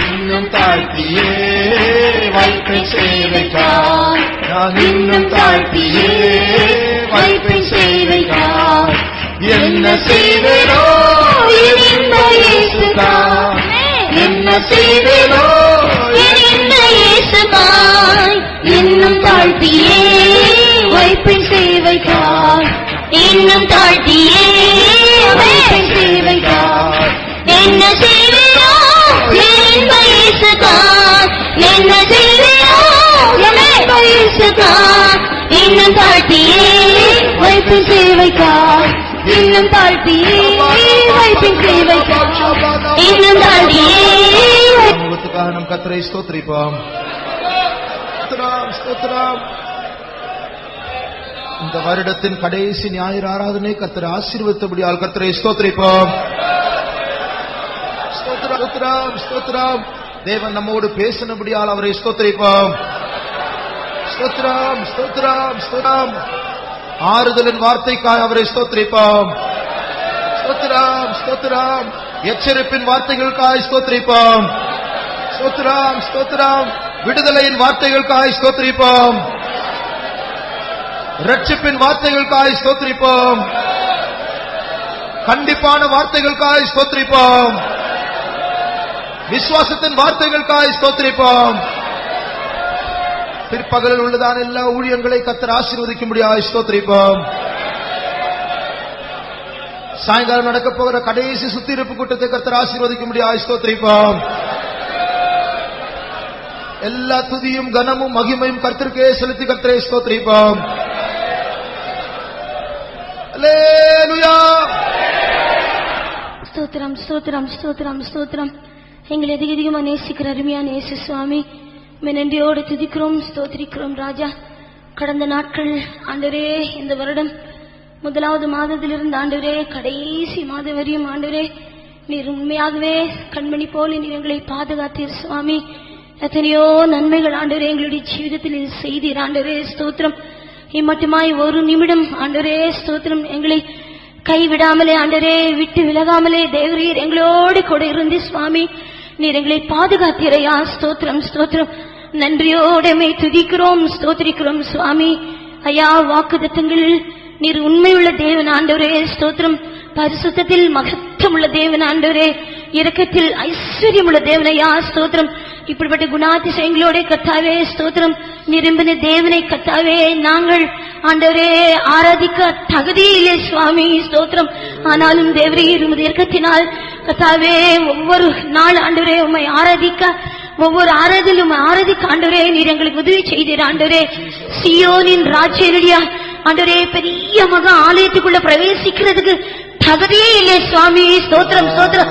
அப்படிப்பட்ட கர்த்தாவே பாவிகள் ஆண்டவரே நாங்கள். நான் ஒரு பெரிய துரோகி ஆண்டவரே. ஆனாலும் எங்களுக்கு கர்த்தாவே உமது ஆலயத்துக்குள்ள கர்த்தாவே வந்து தைரியமா ஆண்டவரே எங்களுடைய ராஜா சியோனின் ராஜான்னு சொல்லி தைரியமா உம்மை ஆராதிக்க இப்படிப்பட்ட ஒரு பெரிய தைரியத்தை நாவின் எங்களுக்கு தந்தீர் ஆண்டவரே. உங்க நன்றியோடு துதிக்கிறோம், ஸ்தோத்திரிக்கிறோம் ஆண்டவரே. ஆமாண்டவரே, இந்த காலவேளையில் இந்த ஆராதனை முற்றிலும் நீர் பொறுப்படுத்தி நடத்தினீரையா. ஸ்தோத்திரம் ஸ்தோத்திரம். சியோனின் ராஜா நீர் எங்குமே போல ஆண்டவரே. உலகத்தில் எங்கெங்கமோ ஆராதனைகள் நடந்து கொண்டே இருக்கிறது ஆண்டவரே. குடுவாஞ்சேரிக்கு வந்தீர் சுவாமி. ஸ்தோத்திரம் ஸ்தோத்திரம். எங்களுடைய ஆராதனை முற்றிலும் நீர் பொறுப்படுத்தி நடத்தினீர் ஐயா. எங்கள் ஆத்துமாக்கள் ஆண்டவரே தேவையான வார்த்தைகள் ஆண்டவரே நீ தந்தி இயேசு சுவாமி எங்களுடைய இருதயங்களை திருப்தியா போஷித்தீர் ஆண்டவரே. நன்றியோடுமே துதிக்கிறோம். எங்களுக்குள்ளே ஒன்றுமே இல்லை சுவாமி. நீதி இல்லை, பரிசுத்தம் இல்லை, உண்மை இல்லை, தாழ்மை இல்லை, எதுவே இல்லை சுவாமி. ஸ்தோத்திரம். ஞானமே இல்லை சுவாமி. ஆனாலும் இந்த பேதைக்காக இறங்கினீர் ஐயா. இந்த ஏழைகள் மேல் இறங்கினீர் சுவாமி. எத்தனை கத்தாவே குற்றங்கள் இருந்தாலும் உமது தயை எத்தனை பெரியதையா. தயையோடு இறங்கி கத்தாவே உண்மையாகவே நீர் பரலோக சிங்காசனத்திலிருந்து ஆண்டவரே உண்மையான வார்த்தைகள் ஆண்டவரே, கிருபையின் வார்த்தைகள், ஜீவன வார்த்தைகள் நீர் எங்களோடு பேசினீர் ஆண்டவரே. ஸ்தோத்திரம் ஸ்தோத்திரம். உமது வருகை மிகவும் சமீபம் ஆண்டவரே. உமது மனவாட்டிக்காக ஆண்டவரே இவ்வளவு அளவுக்கு ஆண்டவரே பிரயாசப்பட்டு கொண்டே இருக்கிறீர் சுவாமி. தேவரே ஸ்தோத்திரம் ஸ்தோத்திரம். இந்த வார்த்தைகள் மூலமாய் மனவாட்டியை மாற வாஞ்சிக்கிறோம் சுவாமி. வேற ஆசையே இல்லையே சுவாமி. இயேசு எங்களுக்கு போதும், இயேசு எங்களுக்கு போதும் ஐயா. அந்த சியோன் சிகரம் எங்களுக்கு போதும், அந்த பறவை எருசலேம் எங்களுக்கு போதும். என்றென்றும் என்றென்றைக்கும் நாங்கள் வாழுத ஆண்டவரே வாழ செய்ய ஆண்டவர் நீர் எங்களுக்கு உதவி செய்யும் ஐயா. இன்று இந்த காலவேளை ஆண்டவரே நீர் எங்களோடு பேசினீர். தாவீது ஆண்டவரே அருளின ஆண்டவரே நிச்சயமான கர்த்தாவே கிருபைகள் ஆண்டவரே நான் உங்களுக்கு நித்திய உடன்படிக்கை மூலமா ஏற்படுத்திட்டேன் சொன்ன தேவனே, அவருக்கு நீர் தந்தது ஆண்டவரே நிச்சயமான கிரிவுகள். எங்களுக்கு நீர் தரப்போகிறது நிச்சயமான கிரிவுகள் ஆண்டவரே. என்றென்றைக்கும் மாறாத கிரிவுகள் ஆண்டவரே. ஸ்தோத்திரம். ஆமாண்டவரே உமது ராஜ்யம், உமது சிங்காசனம், இந்த கிரீடங்கள் ஆண்டவரே தேவரீர் ஸ்தோத்திரம் ஸ்தோத்திரம் எங்களுக்கு வேண்டும் ஆண்டவரே. அது நித்தியம் யுகாயுகங்கள் நாங்கள் அனுபவிக்க போகிறோம் சுவாமி. அந்த சிங்காசனம் கர்த்தாவே எங்களுக்கு வேணுமையா. அந்த சியோன் சிகரம் எங்களுக்கு வேணும் சுவாமி. அந்த எருசலேம் எங்களுக்கு வேணும் ஆண்டவரே. ஸ்தோத்திரம் ஸ்தோத்திரம். அது மாறாத ஆண்டவரே, அது நித்தியமானது ஆண்டவரே. எவர் லாஸ்டிங் கர்த்தாவே கிருபைகளோடு நான் உங்களை நிரப்புவேன் சொன்ன தேவனே. ஆமாண்டவரே ஸ்தோத்திரம் ஸ்தோத்திரம். நானும் நம்புகிறோம் சுவாமி. நீர் பொய் சொல்ல தேவன் அல்ல ஆண்டவரே, உண்மையில் ஒரு சத்தியர் ஆண்டவரே. உமது வார்த்தைகளுக்கு நன்றியோடு துதிக்கிறோம். ஆமாண்டவரே எங்களுடைய ஜீவிதத்துல மாய்மால் வந்தது ஐயா, பொய் வந்தது ஆண்டவரே. ஸ்தோத்திரம் ஸ்தோத்திரம் ஸ்தோத்திரம். எத்தனையோ அகோரமான பாவங்கள் எங்களுடைய ஜீவிதத்தில் இருந்தாலும் சுவாமி ஸ்தோத்திரம் இந்த காலவேளையிலே ரத்தத்தினால் கர்த்தாவே கழுவி பரிசுத்தமாக்கி அந்த ஆண்டவரே அந்த புரோதிகள் சன் ஆண்டவரே எப்படி திரும்பி கர்த்தாவே பரலோகத்துக்கு கர்த்தாவே தகப்பனுக்கு முன்பாக பாவம் செய்துவிட்டே நான் அவருடைய குமாரனா இருக்கிறதுக்கு தகுதி இல்லை, அவருடைய வேலைக்காரியா இருக்க போறேன்னு சொல்லி ஒரு தீர்மானத்தோடு திரும்பி வரும்போது அந்த தகப்பனும் எப்படிப்பட்ட கர்த்தாவே இரக்கத்தோடு இறங்கி சுவாமி ஸ்தோத்திரம் ஸ்தோத்திரம் தேவரீர் அழுக்கான வஸ்திரங்கள் எல்லாம் ஆண்டவரே மாற்றி தேவரீர் ஸ்தோத்திரம் ஸ்தோத்திரம் ஒரு பெரிய விருந்து சுவாமி அவர் மூலமா அந்த வீட்டுல நடந்தது. அப்படியே சுவாமி நாங்கள் சுவாமி இந்த வருடத்தில் எத்தனையோ பாவங்கள் செய்தோம், ஆனால் இது திரும்பி வருகிறோம் சுவாமி, திரும்பி வருகிறோம். உன் இரக்கத்தினால் ஆண்டவரே மனவாட்டியாய் மாற்றும் ஆண்டவரே. My beloved is mine, I am his அந்த சொல்ற ஒரு அதிகாரம் தைரியம் நீ எங்களுக்கு தந்தீர் ஆண்டவரே. என் பிரியன் என்னுடையவர், நான் அவருடையவன் சொல்லி இந்த குடும்பம் நீ தந்த விசேஷமான விசேஷமான வார்த்தைகளுக்கு நன்றியோடு உம்மை துதிக்கிறோம். எல்லா இடத்திலும் நீர் எங்களை ஆசீர்வதிச்சீர் சுவாமி. தேவரே ஸ்தோத்திரம். பிரதருக்கு தந்த விசேஷமான கிருபைக்கு ஸ்தோத்திரம். நடத்திப்புக்காய் ஸ்தோத்திரம். ரத்தத்தின் கோட்டைகளை மூடிக்கொள்ளுமையா. நித்திய உடன்படிக்கையோடு இந்த மகனை இன்னும் ஆசீர்வதியும் கிருபைகள் தாருமாண்டரே. வந்த சபையோர் எல்லோரும் ஆசீர்வதிமாண்டரே. சீயோனுக்காக ஒரு தாகம், எருசலேமுக்காக ஒரு வைராக்கியம் நீர் தந்தை நடத்தும் சுவாமி. ஒரு சின்ன கரை எங்களுக்குள்ள காணப்படாமலே பாதுகாக்கும். அதே எங்களுடைய வாஞ்சை ஆண்டவரே. அப்படியே நீர் செய்யும். மீதியான நேரம் உங்க சமூகத்தோடு எங்களோடு இருந்து சுவாமி. எத்தனையோ கூட்டங்கள் உண்டு, ஊழியங்கள் உண்டு. அதுக்கேற்ற ஒரு விசேஷமான வல்லமையும் அபிஷேகம் தந்தை நடத்தும். நீர் எப்போ வந்தாலும் இந்த மனவாட்டி ஆண்டவரே இந்த மகிமையில அந்த மகிமையின் ராஜ்யத்துக்குள்ள பிரவேசிக்க இந்த கிருபை தந்தை நடத்தும் சுவாமி. இன்னும் தாழ்த்துகிறோம். இயேசு கிறிஸ்துவின் நாமத்தில் வேண்டிக் கொள்கிறோம் ஜீவனும் நல்ல பிதாவே. Amen. Now may the grace of our Lord Jesus Christ, the love of God, and the sweet fellowship of the Holy Spirit rest and abide with us now and until Jesus returns in glory. Amen. Hallelujah! Hallelujah! Hallelujah!